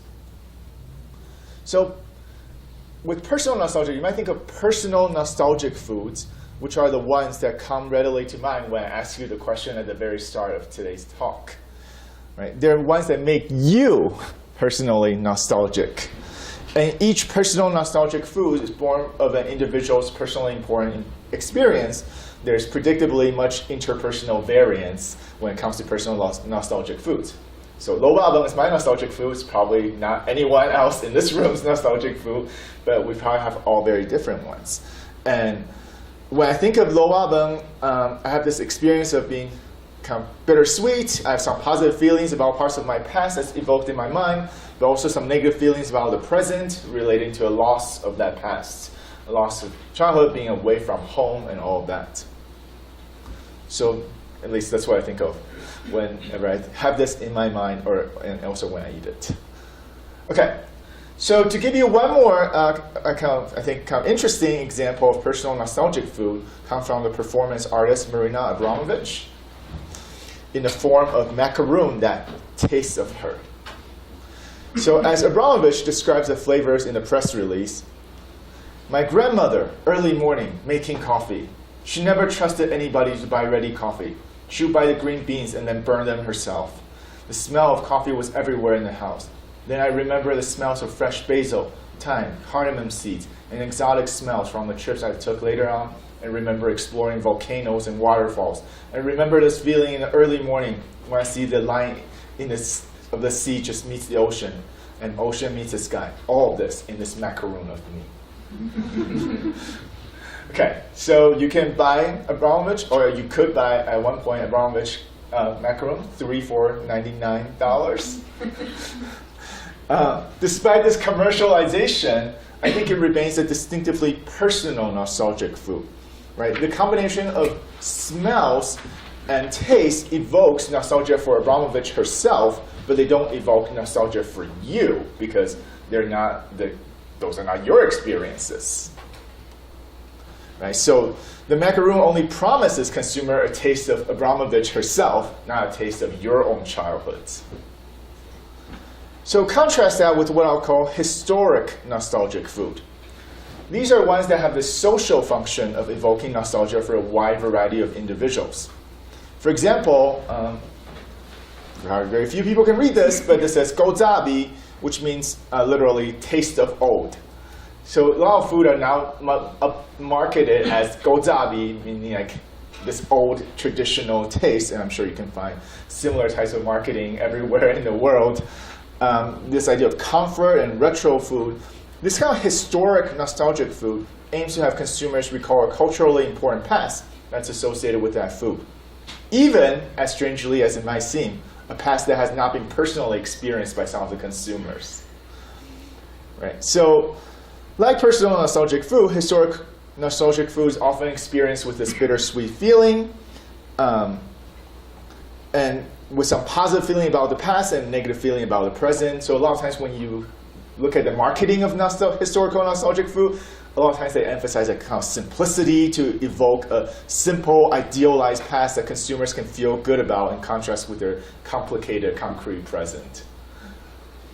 Okay, one particularly interesting example of intentionally designed historical nostalgic food comes from the Chicago modernist restaurant Next, in the form of its childhood tasting menu. So, like Aaron, I also talk about cocktails.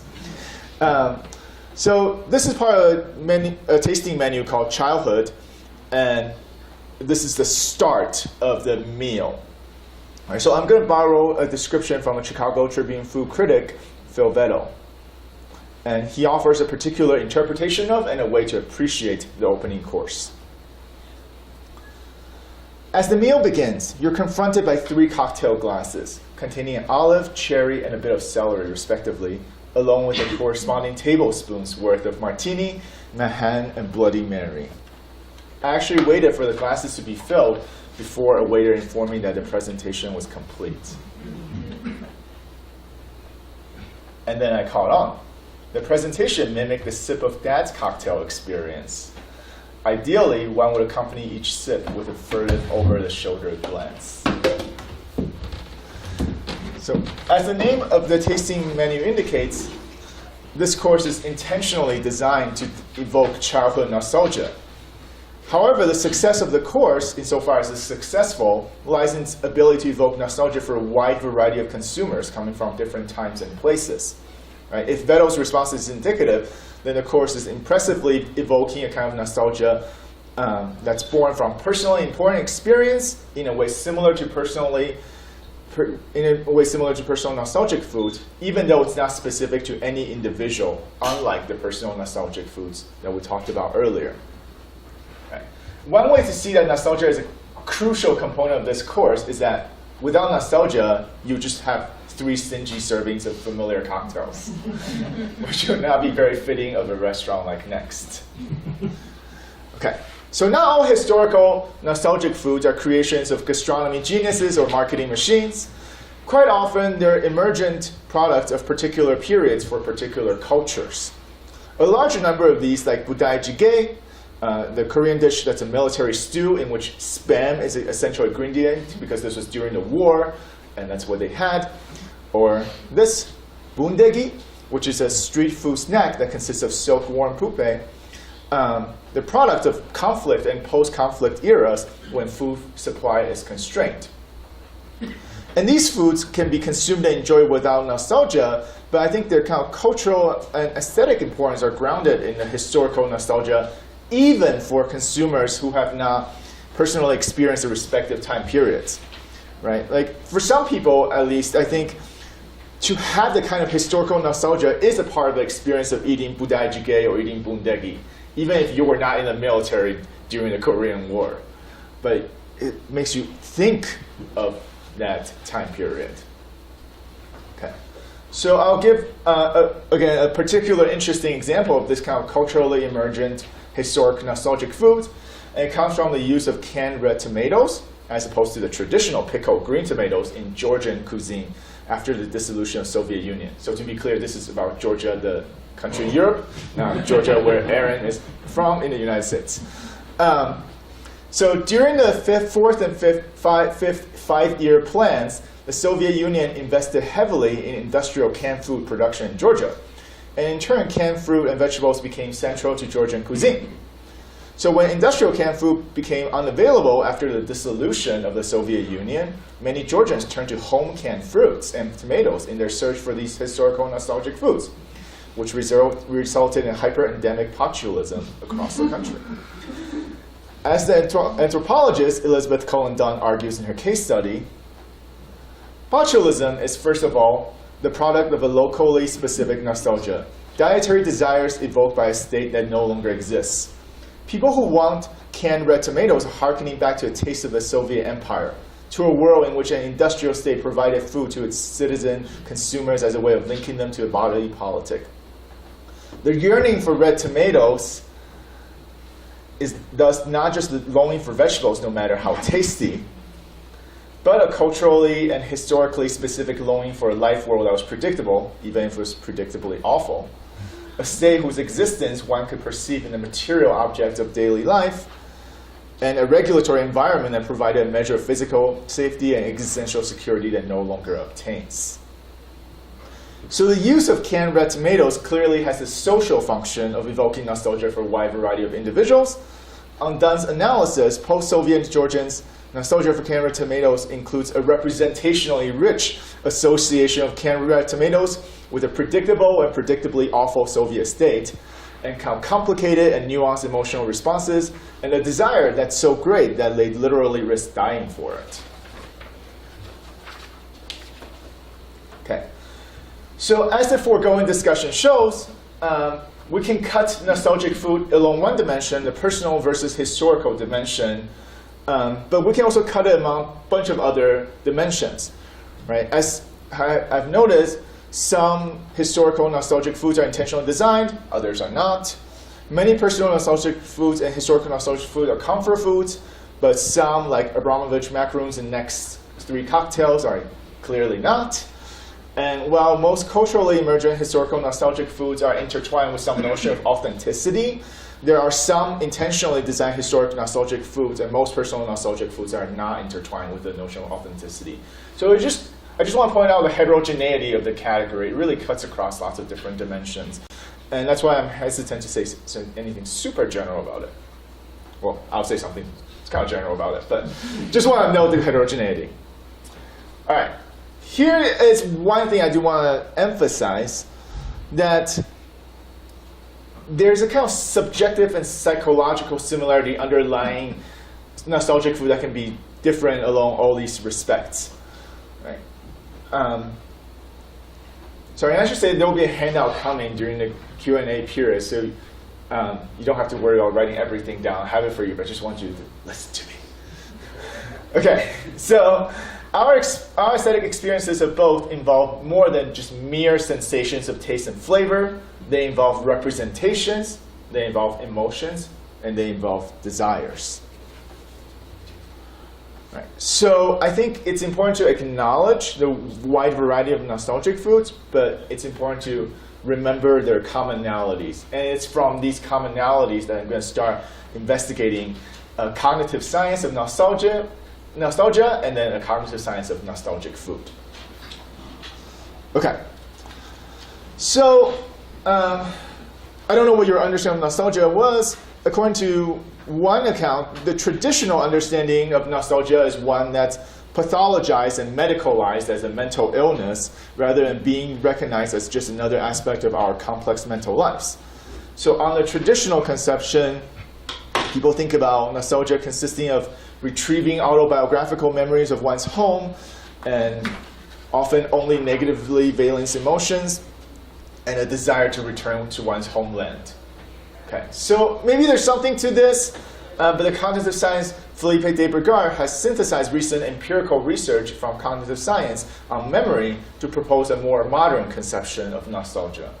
And it's his modern conception that I will be working with. So on the modern conception, the cognitive component are mental simulations of events, which may or may not have happened in one's past. Okay, so it doesn't need to be just autobiographical memories, and they need not be about just one's home. They can be about one's childhood, family, or something as general as the way people were. Right? And the memories need not be episodic, so they need not be about specific events. Instead, it can be about something more general, like social relationships or one's childhood. And more importantly, I want to emphasize that you can really have nostalgia about things that never happened to you. So one friend's teenager son is very into post-punk, and he feels intensely nostalgic about the 1980s scene, even though he was certainly born much after the 1980s. That's Aaron's son, by the way. In fact, mental simulation can be about a possible past, a possible present, or even a possible future. All right, so they're much more general. Okay, so Debrigard's account comes from recent scientific research on memory. Right? And so I'm going to draw a bit of a cultural reference of the movie Inside Out, the Pixar movie. I hope you have all watched this excellent children's movie. So there's a traditional conception of memory that's depicted in Inside Out, where when you remember stuff, like you make a crystal ball, and then like it sends you to some kind of archive. And then when you want to remember things, you go to that archive and retrieve that crystal ball. And that's what your memory is. That's not how memory works at all. It'll be maybe a surprise to you that Inside Out was not the most cognitive, scientifically accurate movie. So the way that memory really works, people think nowadays, is on a generationist picture, where remembering is itself an active process in which the subject constructs a more or less adequate representation of the past. That is, remembering is not a matter of retrieving a crystal ball. It's an active construction process. In fact, research from psychology and neuroscience have noted that remembering, in this respect, is a lot like imagining. What we ordinarily call memory and imagination engage in actually the same brain network, the default mode network. So my own interpretation is that I like to think of what we ordinarily call sorry. Wow, very long. I'll do my best. So I like to think of what we ordinarily call memory as past-directed imaginings. Right? Their imaginings are directed at the past. Notice they're kind of directed at the past in this subjective way, but they need not be causally connected to the past. So I'm following Kirk and McCallion in dropping the causal requirement from this conception of memory, where we think of them as a lot like imaginings. They're just, in some sense, past-directed. OK, so on Debrigard's conception of nostalgia, there's also an affective and a conative component. The affective component is not just negative, but a kind of mixed valence emotion caused by the discrepancy between the emotion attributed to the event and the emotion from the simulation of that event. Right? So, well, let me just get this out, and I'll say how it applies to the food case. So the conative component is a kind of desire to eliminate this affective discrepancy that yields the mixed valence emotion, and trying to, in some sense, reconcile the simulated event with the present. Right? So there's a sense in which like you're thinking about how to make your past-directed imagining real. All right. So thinking about nostalgia following Debrigard on this picture, and thinking about imagination as being continuous with remembering, leads me to an imaginative account of nostalgic food. So we're going to work with the theory of make-believe. And in particular, I will be borrowing an account from Kendall Walton's theory of make-believe. So on Walton's insight, there's a continuity between children's game of make-believe and representational arts like literature and painting, namely their use of props. Right? So kids play with props instead of pretense, and in art, those are the props for our imaginings. Right? So consider when a child takes a banana to pretend to make a phone call. In this case, the banana functions as a prop because it prescribes a particular imagining in the make-believe game, namely that the child is to imagine it as a phone. Some props are ad hoc, and others are intentionally designed. A toy phone is intentionally designed for pretending to make a phone call, for example. And representational arts like literature and painting are similar to toy phones in this crucial respect. They're intentionally designed props for our imaginings. And according to Walton, literature and painting prescribe particular imaginings in make-believe games, and it's because they're intentionally designed that they have a social function of being appreciated via imaginings. And just to be clear, on Walton's picture, imaginings can be spontaneous or deliberate. It can be occurrent or non-occurrent, and it could be solitary or social. Okay. So more on Walton's picture. Walton distinguishes between two kinds of fictional world created by make-believe games. The way I'll put it, not quite his words, is that game worlds are on the subject side, they're kind of what's in your head. And work worlds are kind of the worlds that are prescribed by the props themselves. Okay, so we can have props that when they have a social function of being appreciated via imaginings, it's because they have a work world, and we're supposed to have game worlds that in some ways aim at matching the work world. Right? So when you read Harry Potter books, you should try to make your imagining like what the fiction says. Okay, so I like the imaginative account of nostalgic food because I think it ends up explaining the two subjective characters of nostalgic food experiences that we started with. First, the fictional worlds of our imagination standardly vary in their specificity. We might imagine like a very specific castle when we read a fairy tale, or we might just be imagining a castle in a very generic way. Right? So thinking of food-related nostalgia as involving past direct imaginings means that our representations need not always be about specific events, but instead about something more general, like one's childhood, family, or something as general as the way people were. Second, the fictional worlds of our imagination standardly vary in their fidelity to reality. Some of them are very like reality, some of them are very much not. So while similarity to reality is a default principle that guides our imaginings, it's one that can be overridden. So thinking of food-related nostalgia as involving past direct imaginings also explains why truth, what actually happened, often seems to be besides the point. Okay, so I'm going to do a quick metaphysics interlude before talking about nostalgic food itself. And that's just because I want to distinguish between tokens of food from types that the token instantiates. So I'll sometimes talk about lobabang as a general type, and each individual bowl as a token. And there could be like specific tokens of lobabang in my imaginings, the specific lobabang tokens that I'm eating, and so on. So I'm going to adopt this type token terminology. And sometimes when you have a nostalgic experience, you could be nostalgic for either like some specific token or the type more generally. Okay. All right, so now let's see how the imaginative account captures what's going on with personal nostalgic food and historical nostalgic food. So I think when we consume tokens of personal nostalgic food, like when I eat lobabang, we create game worlds that are about our personally important experiences. Right? As Walton notes, these imaginings might well be spontaneous and non-occurrent, and I think that's often the case with some kinds of nostalgia. So when I consume a present token of lobabang, I imagine my childhood and my home.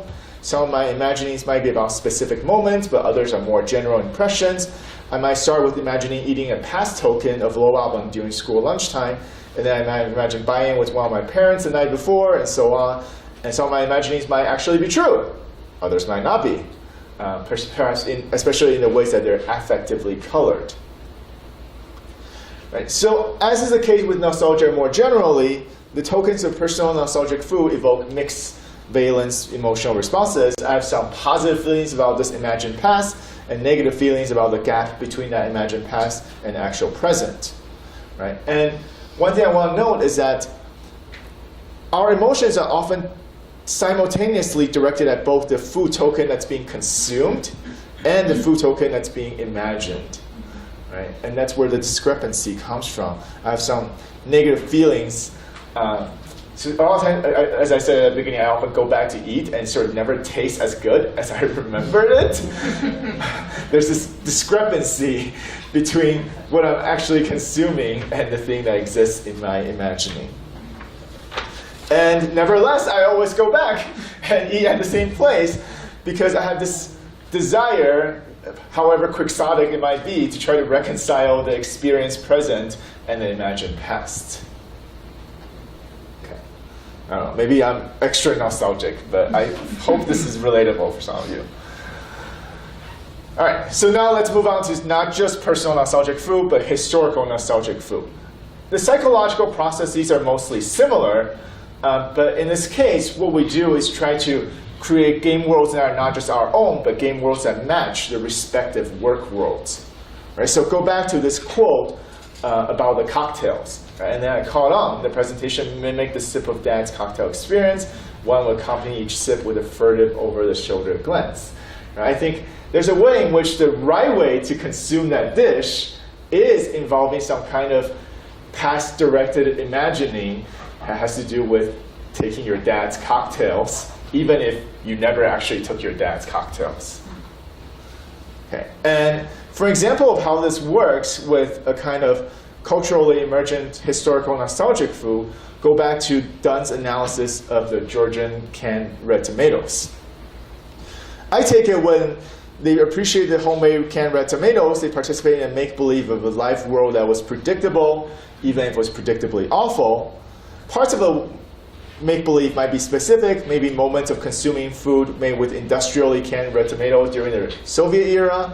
Other parts might be more general, like this sense of physical safety and existential security that no longer obtains. And remember, parts of the make-believe might be true, and others might not be. On Dunn's analysis, their nostalgia also have a conative component, right? They really want this. People's desire for the state, complete with the cohesion of elements that gave it an appearance of unitary authority, was thus made manifest as they tried to replicate the tastes of socialism. Okay.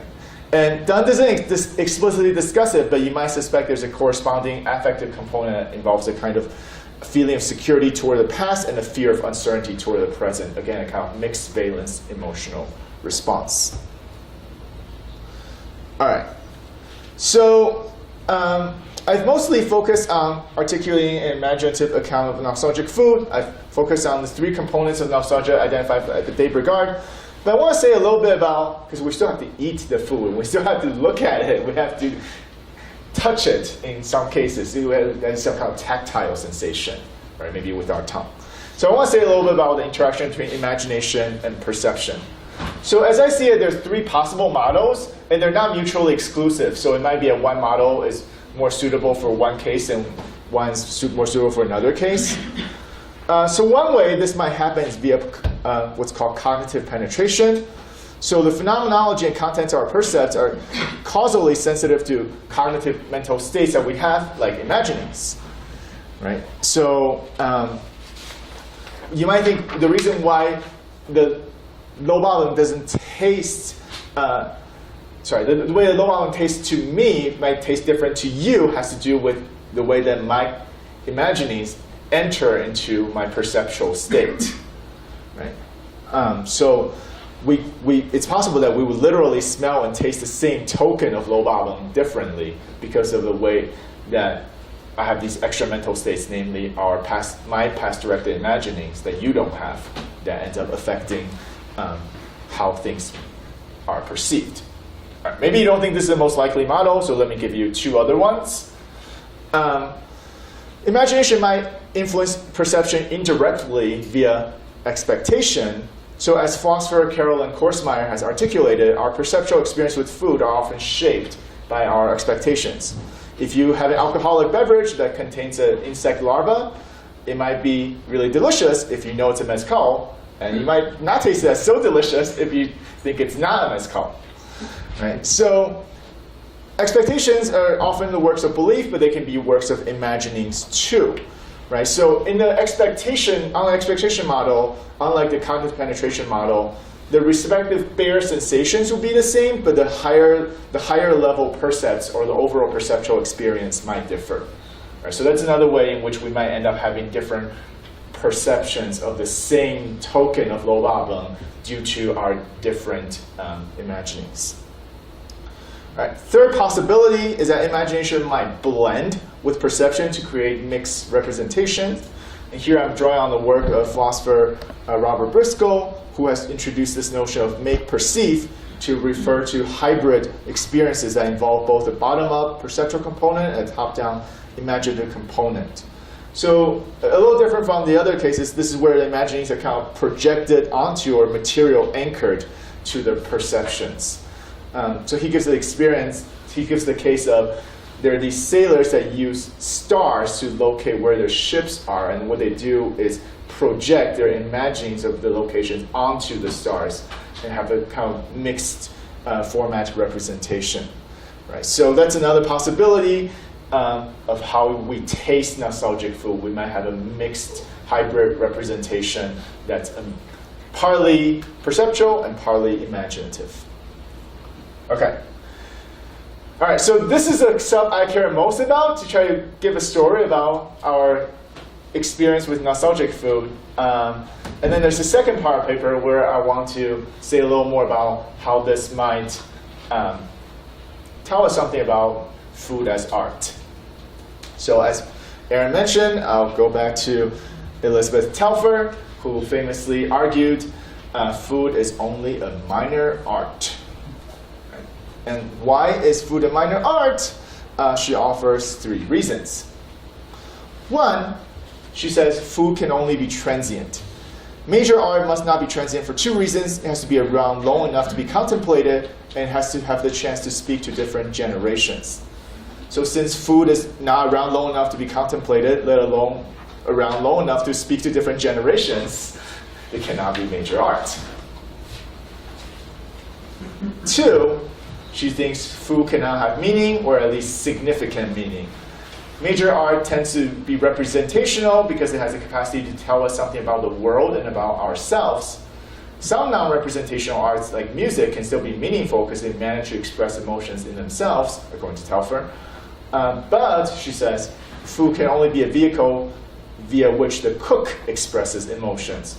So if food cannot represent in the same way that fine arts can, and cannot express emotion itself, it cannot be a major art. All right. So, last argument against food as a major art, food cannot move us, Telfer says. Major art evokes significant emotional responses, and while food can elate us, invigorate us, startle us, excite us, cheer us with a kind of warmth and joy, it cannot shake us fundamentally in that way in which the symptoms are tears or a sensation almost of fear. So she says, since food cannot do that, it's not a major art. Now, predictably, I think she's wrong. There are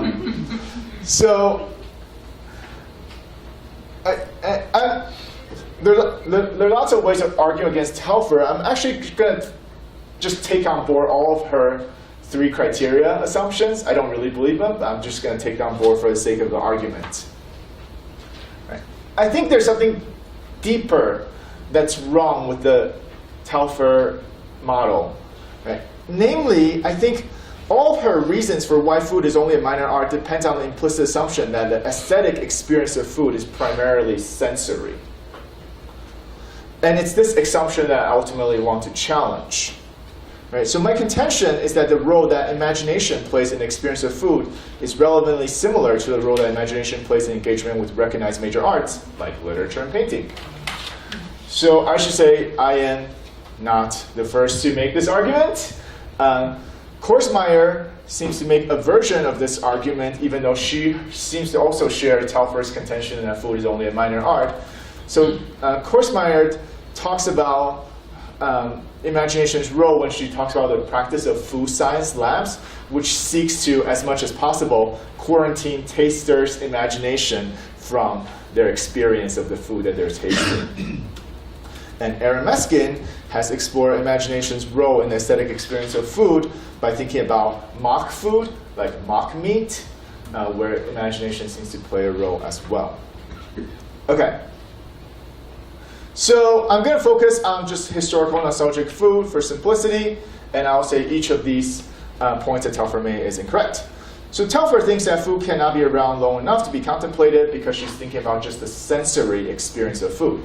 Once you eat it, you can no longer smell it, touch it, or taste it. It's true, but you can still imagine it. Right. Nostalgic food is anything but transient, and historical nostalgic food shows that food can be around long enough to speak to different generations. Second, Telfer thinks that food cannot have meaning because rarely can meaning be gained directly from the senses, especially the so-called lower senses of smell, touch, and taste. But recall that Walton's insight that imagination is a vehicle for appreciating representational arts like literature and painting. I say imagination is also the vehicle for appreciating things like historical nostalgic food. When one reads Vittle's vivid description of his own experience with the Next 3 Cocktails course, it's hard to maintain that food, at its best, still cannot engage imagination to convey meaning the same way that literature and painting can. So one last one. Telfer thinks food cannot evoke significant emotional responses, ones that directed at fictive objects, because senses alone are not enough to do so.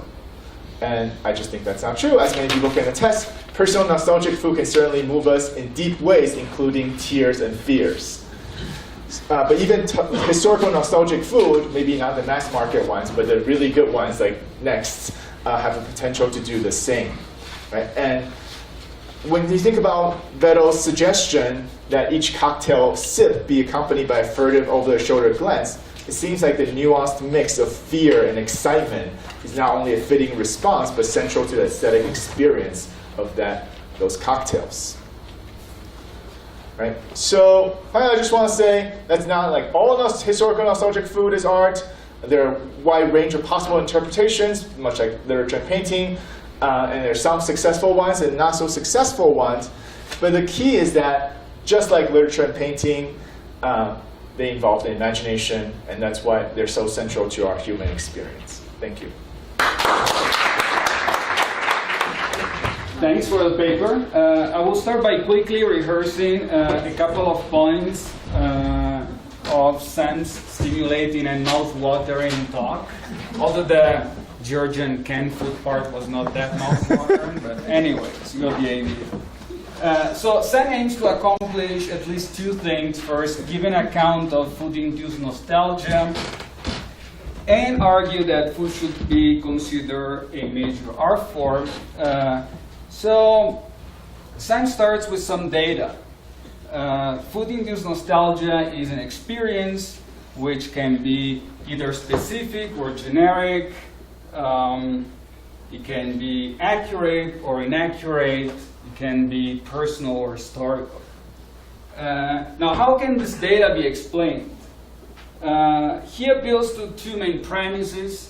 One is Kendall Walton's theory of imagination, which he explained in details, and it's formulated in terms of first props, so the concrete items we use to engage with in an act of imagination. And second, the distinction between the private game world and the socially shared work world. So this is Walton's theory.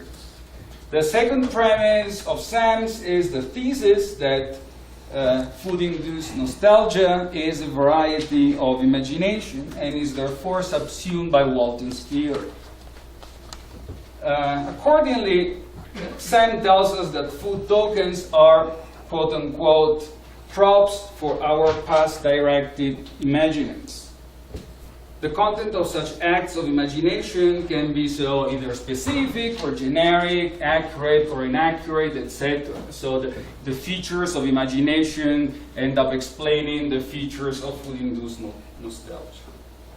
In the second part of the paper, Sam considers an argument due to Elizabeth Telfer to the effect that food, if it is art at all, can only be lowbrow art as opposed to its highbrow counterparts such as literature or painting. Telfer argues that food lacks a number of paradigmatic features of art, such as being representational or having meaning, and prompting strong emotional response. Sam's response here hinges on the Waltonian analysis of food-induced nostalgia, and in particular on the features of historical food-induced nostalgia. All right, so I'm now going to offer two observations. The first one is kind of a worry concerning Sam's Waltonian account of food-induced nostalgia, and the second one is, I guess, a friendly remark on food and art. So first observation. I seem to see a potential disanalogy between Walton's imagination and food-induced nostalgia, which has to do with the nature of emotions. So according to Walton, when I watch a movie and think I'm experiencing fear or heartbreak, I'm not actually experiencing a genuine emotion, but a quasi-emotion. What a quasi-emotion exactly amounts to is something I'm going to leave for another day. Suffice to say that it is something which is to a fictional object as an emotion is to a real one. So I would be heartbroken if my wife left me, but I was merely quasi-heartbroken when I watched Harry Dean Stanton talk to Nastasia Kinski through a mirror in Paris, Texas. So what about food, though? When I try my favorite breakfast cookies that used to be so popular in 1980s Italy, food-induced nostalgia immediately slingshots me into my childhood's world.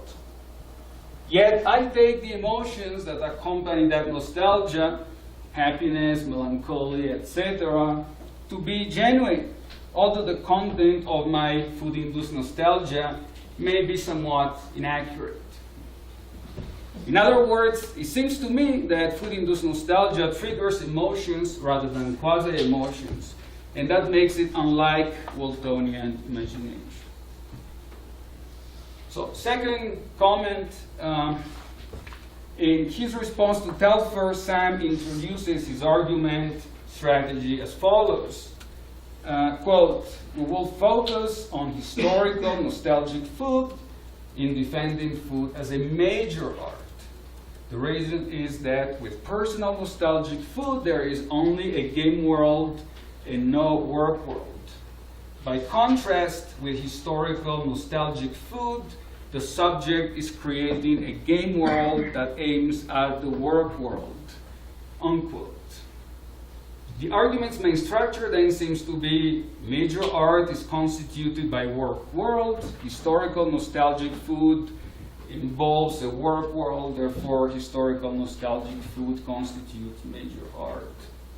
However, it is my understanding, and I might be wrong, because I'm far from a specialist, that Walton's account of art in terms of work world is supposed to cover art in general, as long as they are representational at least, whether highbrow or lowbrow. So appeal to historical nostalgic food as opposed to nostalgic food simpliciter will not help us show that food is major rather than minor art.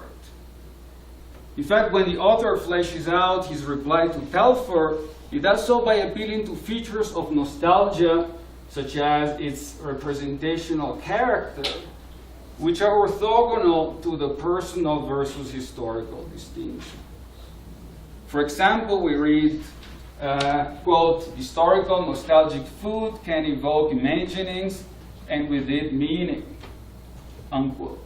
But that doesn't personal nostalgic food too evoke imaginings and so meaning on the Waltonian account of food-induced nostalgia.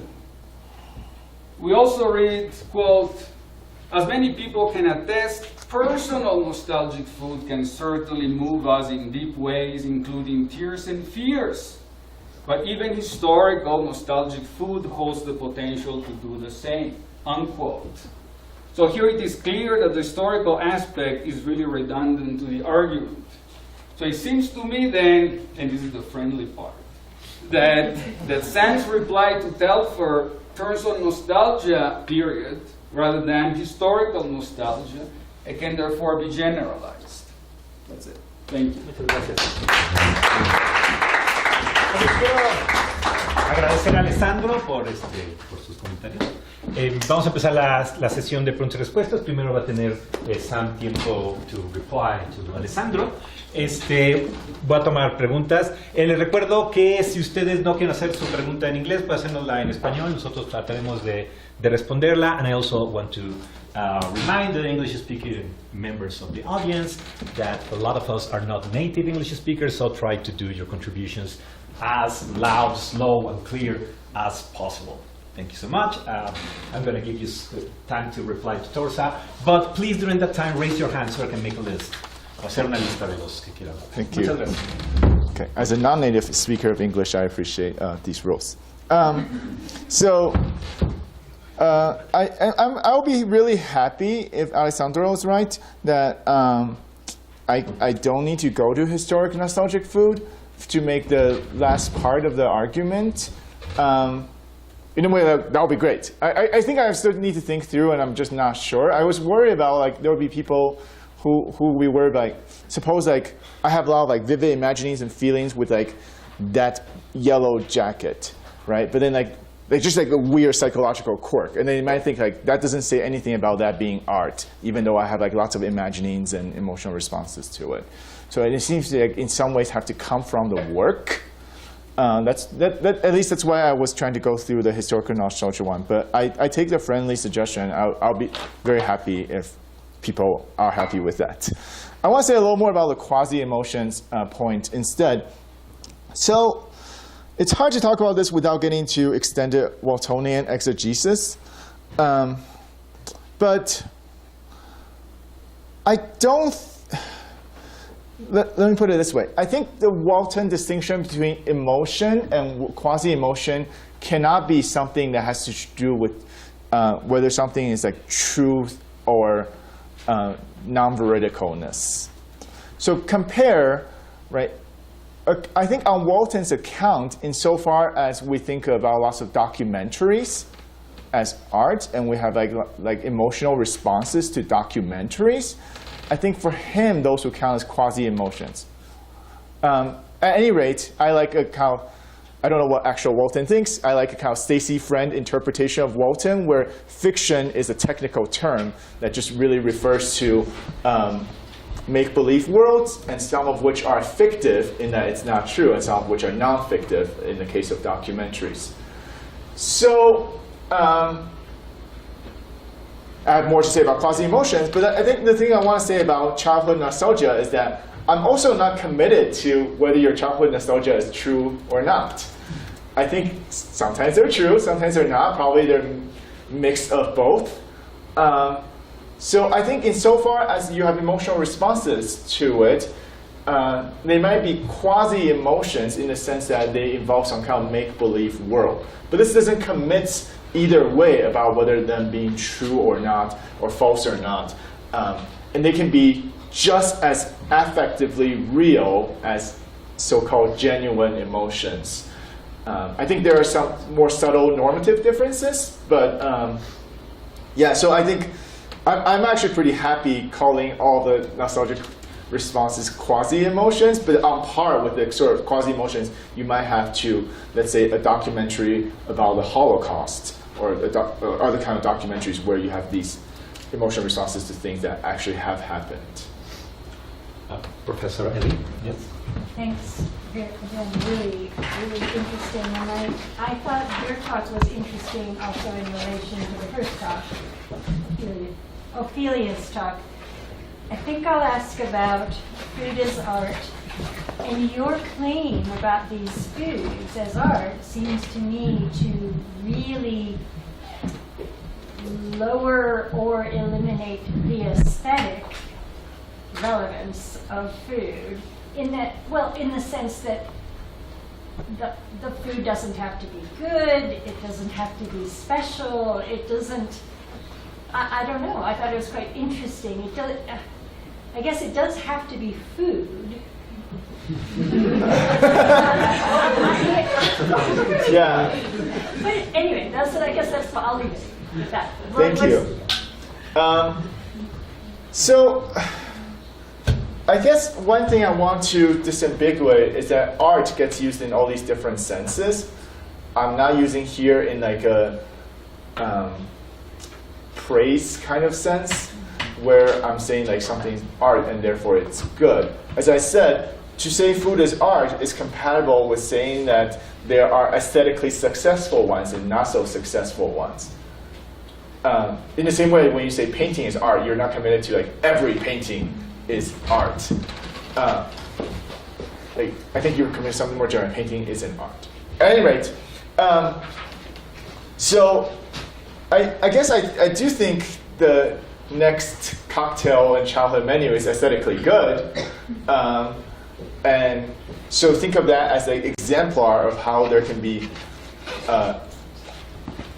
as exemplar of food as a major art. And I do think that its aesthetic power is very much relevant. And that's why I want to emphasize the role that nostalgia plays in that aesthetic experience, right? It's not merely, again, with the cocktails, it's not merely that it tastes good, although I'm sure it does. It's not merely that it looks good, even though it surely does. I think there's this further imaginative component that plays a really crucial role in the aesthetic experience. And I don't know if I can say anything more to convince you that it's an aesthetic experience, but I do think it's an aesthetic experience and not, like, it's not a religious one, it's not a social experience, although I think there can be also religious food that's both at once religiously significant and aesthetically significant. But that one I thought was a pretty clear case of being, nostalgia plays a role in aesthetic experience. Paloma, por favor. Okay.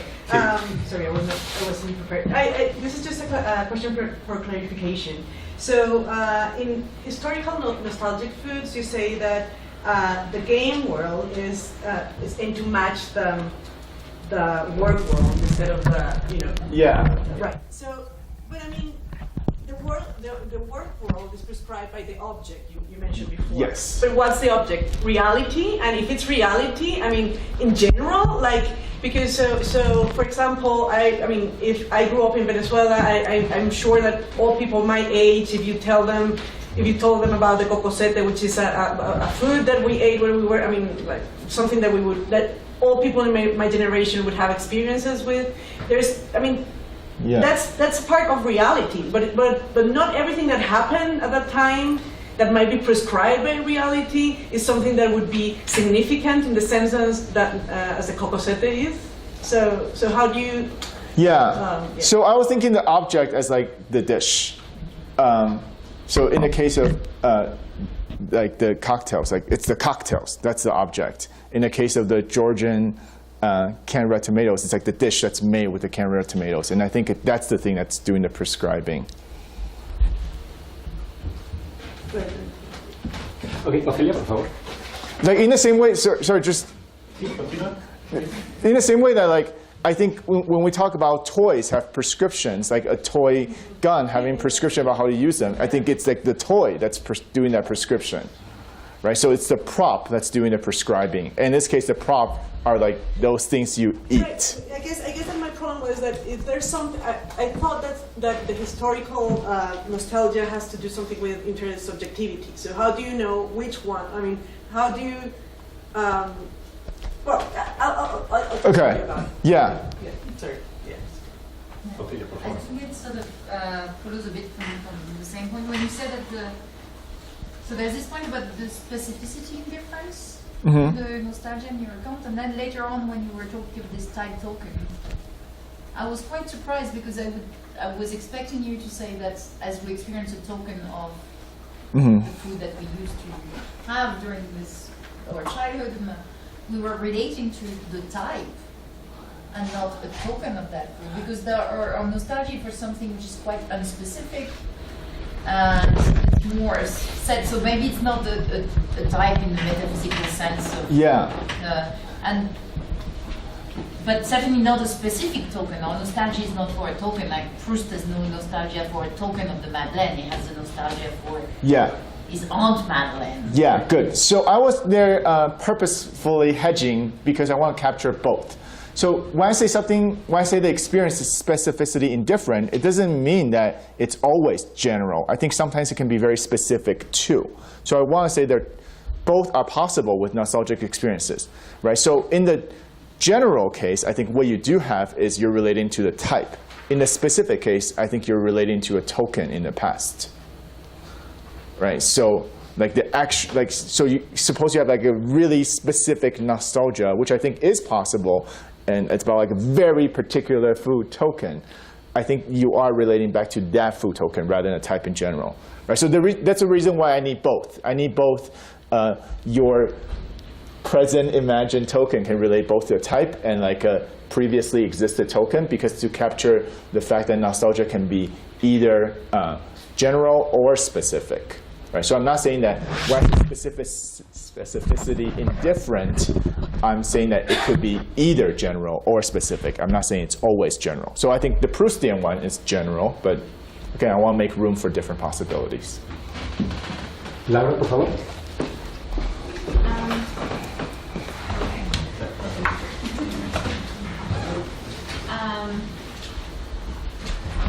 I'm going to try to figure out how to say this the simplest way that I can, because I'm kind of wrestling with this question of imagination. I'm writing a book about a Mexican chef, and one of the main themes is this idea that he's telling his story, his personal story, through his food, and the way that his work might be seen as a work of art is through the diner's ability to kind of inhabit that story in their own imagination.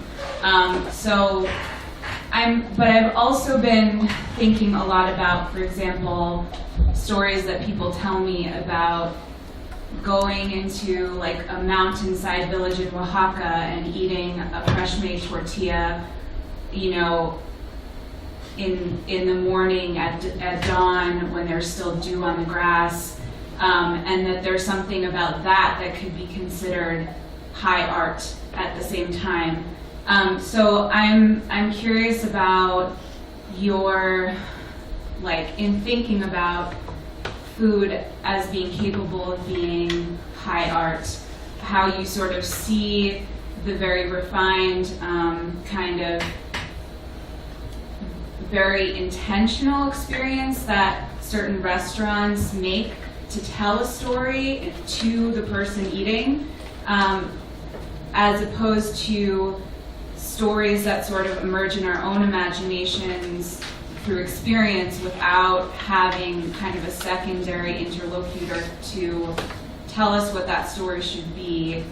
If there's a way in which you see kind of both as qualifying as fine art, or how the imagination enters into that process when there's sort of a third party telling you what the story should be as opposed to you telling yourself what that is. Yeah, thank you for that.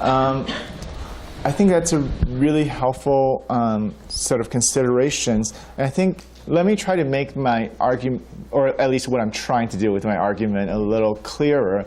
I don't know if I ultimately succeed or not. So I think I would have failed if, in the end, only something like Next Cocktails count as art. Or, you know what, I don't really care about what is art or not. But I would have failed if you're only convinced that the next cocktail dish is the one that involves imagination, but other kinds of food doesn't. I think that's not right. What I want to do is look at these different kinds of nostalgic food as a kind of window into the way that imagination is actually ever present in our engagement with food much more generally. At least that's the goal I want to say. That's my goal. And I don't know if I succeeded, but the argument is definitely not limited to just the fancy food industry or anything like that. I want to very much, like, imagination is definitely involved. I have this also nostalgia for this tacos guisado in Coyoacan, and I want to go back to it, and I think my imagination will be so crucial to my experience of those dishes, so it doesn't have to be fancy. This is just like a kind of convenience store, and this guy cooks like these 2 pots and serves it. And then I want to point out to a more general role that imagination can take in our experience with food, in our aesthetic experience with food. So I think chefs succeed insofar as they bring that out more than usual. Yes. Gracias. Eduardo, por favor. Thanks a lot, Sam. I really like your talk, and I think I'm learning a lot about art and food. So I have one quick example that I think it goes your way on the anti-Telfer argument, and then some questions about your proposal. So the quick example is challah bread from the Jewish tradition. It's clearly for hundreds of years it's been there, so there's a ton of numerous generations that have had the experience. It definitely has a very significant meaning. It definitely has a very peculiar emotional response, and it clearly has prescriptions on how you should behave towards that kind of food. So it just, in a single case, you just go against all of that. So that's a quick example. And then you made me think of one particular dish that I really like, and I was thinking as you were delivering the talk,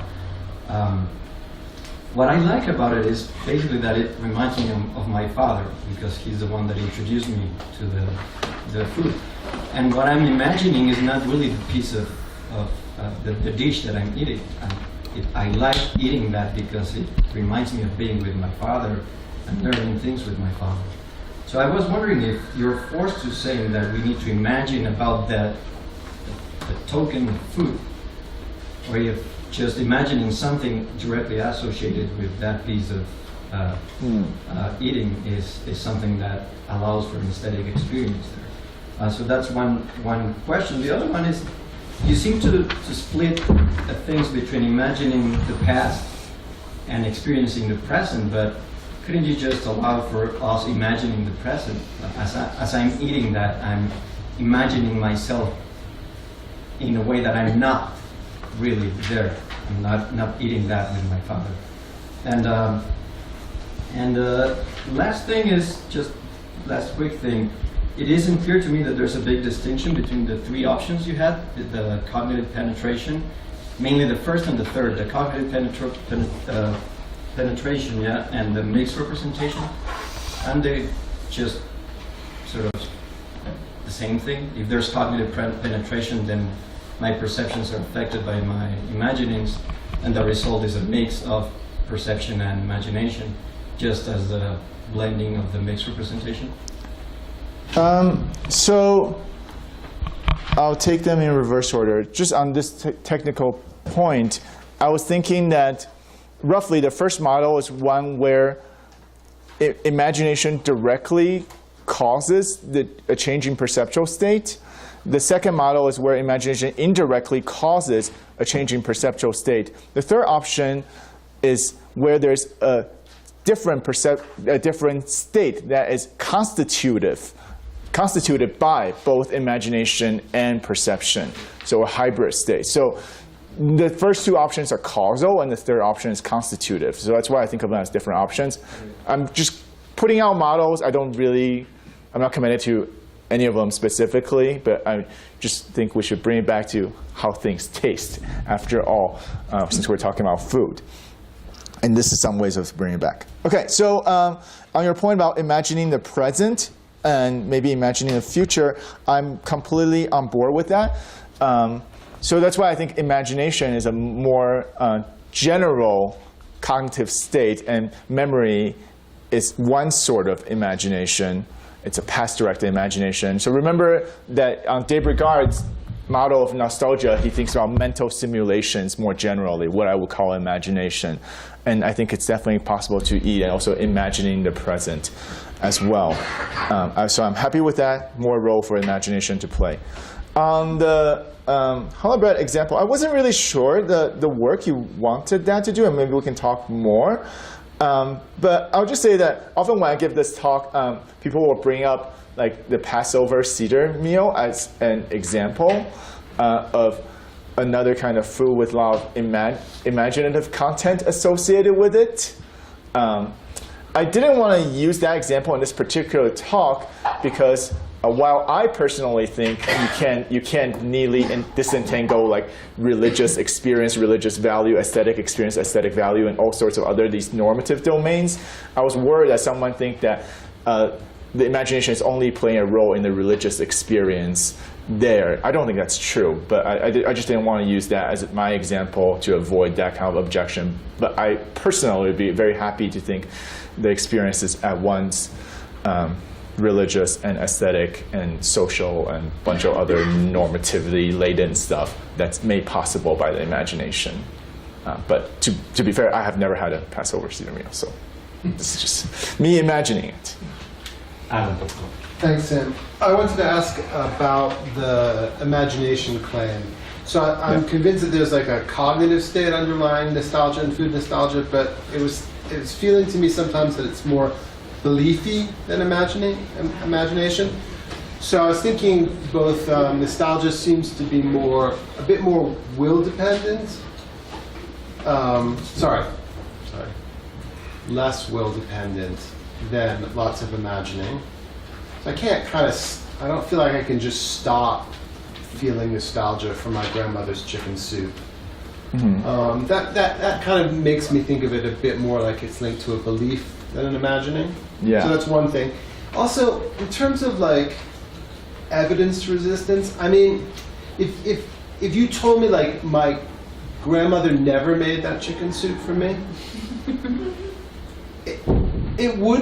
I feel like it would put pressure on my nostalgia in a way that again makes me think there might be a belief at the root here more than imagining. So cognitive state, but at least two reasons: a bit of resistance to the will and a bit of like some effect of like evidence dependence that makes me think it's a bit more beliefy than imagining. Yeah, that's a good challenge. I think, so I guess I'm less convinced in general, not just because it's convenient for my paper and my argument, that there's a sharp distinction between the up-to-us-ness of belief and imagination. And even when you go to Walton's account, Walton notes that imaginings can be spontaneous or deliberate. So I take it that implies that there can be some non-up-to-us imaginings. It's the turning off more than the turning on that seems relevant to me. It's kind of hard to turn. Yeah. So. Yeah. So.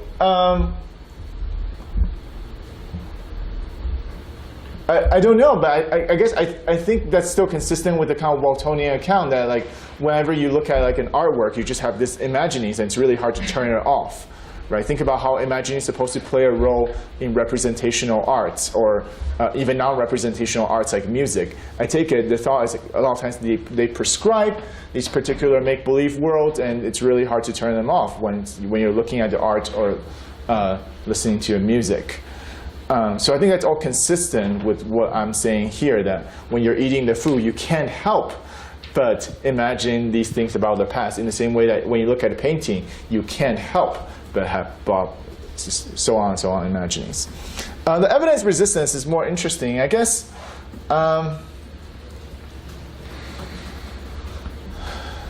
don't.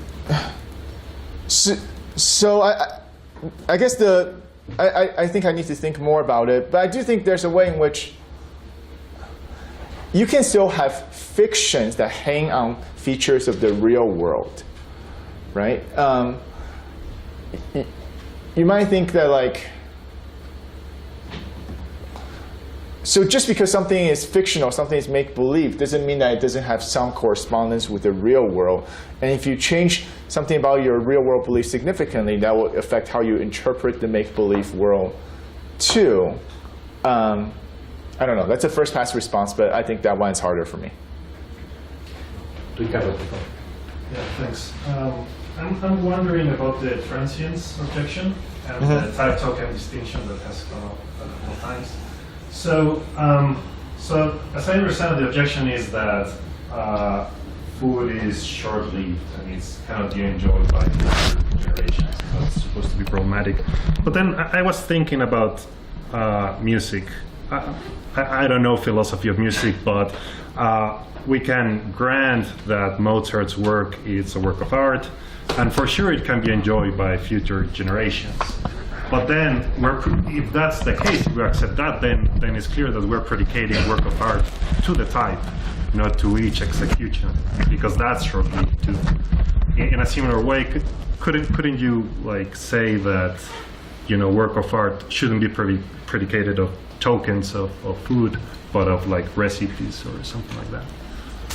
Yeah, I'm broadly sympathetic. I should say I'm pretty skeptical of the transience criteria for art anyway. I was here taking more just the argumentative strategy of accepting it and point out a way that there's a way in which food can be intransient by the way it lives on in our singular or collective imaginings. So whether it lives on as a type or whether the artwork has to always live on as a type, I think is a further debate. I guess I don't want to quite commit to that yet. I mean, I think that would be a perfect way of cashing this out, that what really lives on is the type of like, whatever the Georgian canned red tomato dish, right? Not any particular token.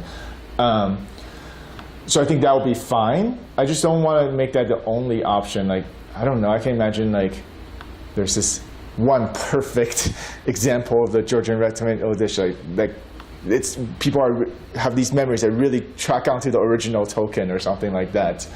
I don't know. So I'm pretty happy with the proposal. I just don't want to make it exclusively that. And just one last note. I think even when you go to the type option, I think you're not really talking about the recipe. I think recipe is just something else. Like the dish, even the dish type is not just the recipe. I feel like recipe is like some other art object. But I'm happy to go with the food type option. Patrick, for favor. Yes, I wanted to ask a bit about the relation between food as a prop and the content of the past-directed nostalgic imagery. Mm-hmm. So there are many kinds of relations between props and the content of imaginings. Some of them are highly contingent, and the prop basically play a sort of causal and enhancing role in imagining, but we're not supposed to imagine really properties depicted by the prop. In some of the cases, the relation between the prop and the imagining is much more close, because you're supposed to imagine properties depicted by the prop, particularly in the case of painting.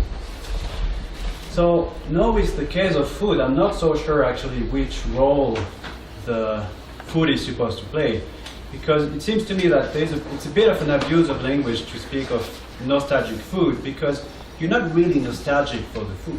You're nostalgic for a certain period of your life, of which the food is a token. And the food there, the food is merely playing, I would say, a triggering element in having this past-directed imagining, which represents a certain portion of your life. But the food itself, it's a bit more. It could be something else. It could be a sound. It could be a smell. What really matters is not that you, in the content of the past imagining, represent properties of the food. It's something else. It merely plays a causal role of enhancing the imagining. Yeah, I guess I would. So two parts to my response. One, I think you are completely right that I didn't say enough about the relationship between the prop and the fictional world, and in some ways that was sort of intentional, because I want there to be different models. I want there to be different possibilities about how rich or not rich the work world is, and I think that can vary. So I think I'm in agreement with there. I'm leaving things pretty open, but I think I'm not in agreement with the idea that you cannot be nostalgic for the food itself. I think sometimes like it is just a trigger, but something like I think I really am nostalgic for this food from my childhood. Like it's not like I'm just nostalgic for my childhood. I'm nostalgic for that dish. I think when people are sad, like whatever restaurant closed, it's because like, oh, I'm nostalgic for that dish I can't get again. Or like when I go back and I say, this just doesn't taste as good as I remember it. It seems like all these thoughts are very much about the food itself and not just the sort of experience surrounding it. The question, are you longing for the food or are you nostalgic for the food? I'm not sure I hear the difference. But I think longing is object directed. Nostalgia is not. I guess I would. I mean, we can use words any way we like within a range, but I was thinking that nostalgia is object-directed or can be object-directed, right? So again, maybe this ties back to this issue about specificity. Sometimes I think it is directed at something really general, in which case it's not object-directed. But sometimes I think it is directed at the token, in which case I think it is directed at the object. So at least on the model of nostalgia I was proposing, partly borrowing from de Brigard, I think both are possible, whether it's something more general and specific. And I guess on my model, I'm not making that sort of fine distinction between what you're calling nostalgia and longing.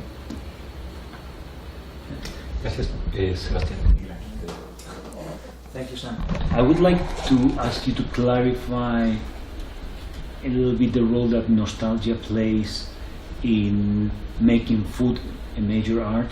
So I was wondering whether it cannot contribute to make any minor art a major art. So think of fashion design. I have nostalgia for those beautiful shoulders, pads. And that brings me, and you know, it has all these effects. So would that contribute to make fashion design a major art? I mean, I'm not sure whether it makes any sense to make a distinction between minor art and major art, but the question is in general, would you be happy? And it's like, yeah, I think ultimately I don't really believe in a distinction between major art and minor art. And insofar as we begin to break down those distinctions, I'm down with that. And in particular, the thing I want to emphasize is that what makes them in common, at least one thing that helps to break down that distinction is the common role that imagination plays in all of these, whether it's food or fashion or literature or painting or music. Kazuki.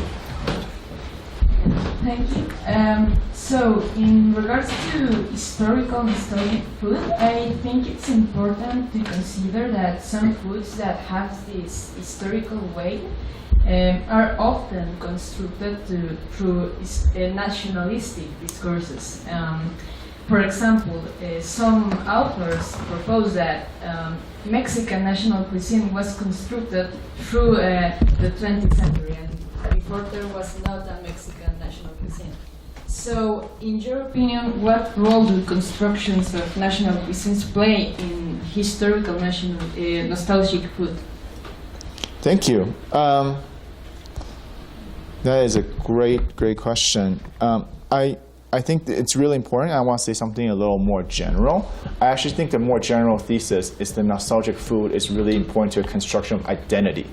So in the case of personal nostalgic food, it's really important to a construction of personal identity. In the case of historical and cultural nostalgic food, it's really important to the construction of historical cultural identity. And I think you're right, absolutely right. A lot of times these really, there's a construction that you can see it happens very quickly. So in the Georgian example, remember, Georgians traditionally ate these like pickled green tomatoes, and like the canned red tomatoes is a very recent Soviet invention. The Soviet Union says like, we're going to set up all these factories in Georgia. And then it quickly became a dish of national significance as part of constructing this identity as a post-Soviet state. At least that's how I understand it. And I actually think so I think in general there's a great deal of relationship between nostalgic food and the construction of identity. And I think that's actually true of each of us as well. Because they're the things that we pick out as significant and personally important in our lives, right? So like it's really important to me that I'm Taiwanese rather than like American or something else, and that's why I pick out that as one of my nostalgic food.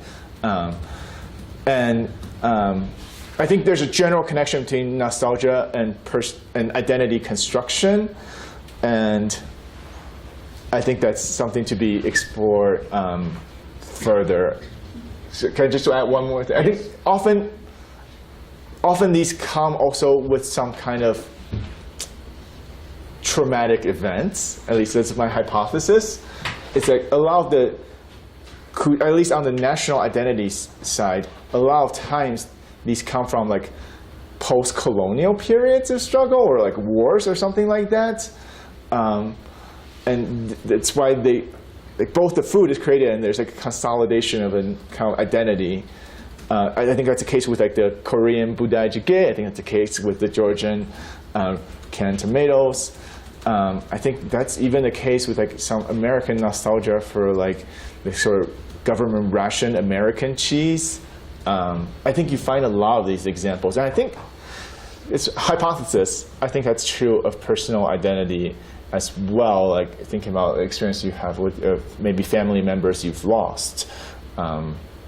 So yeah, hypothesis.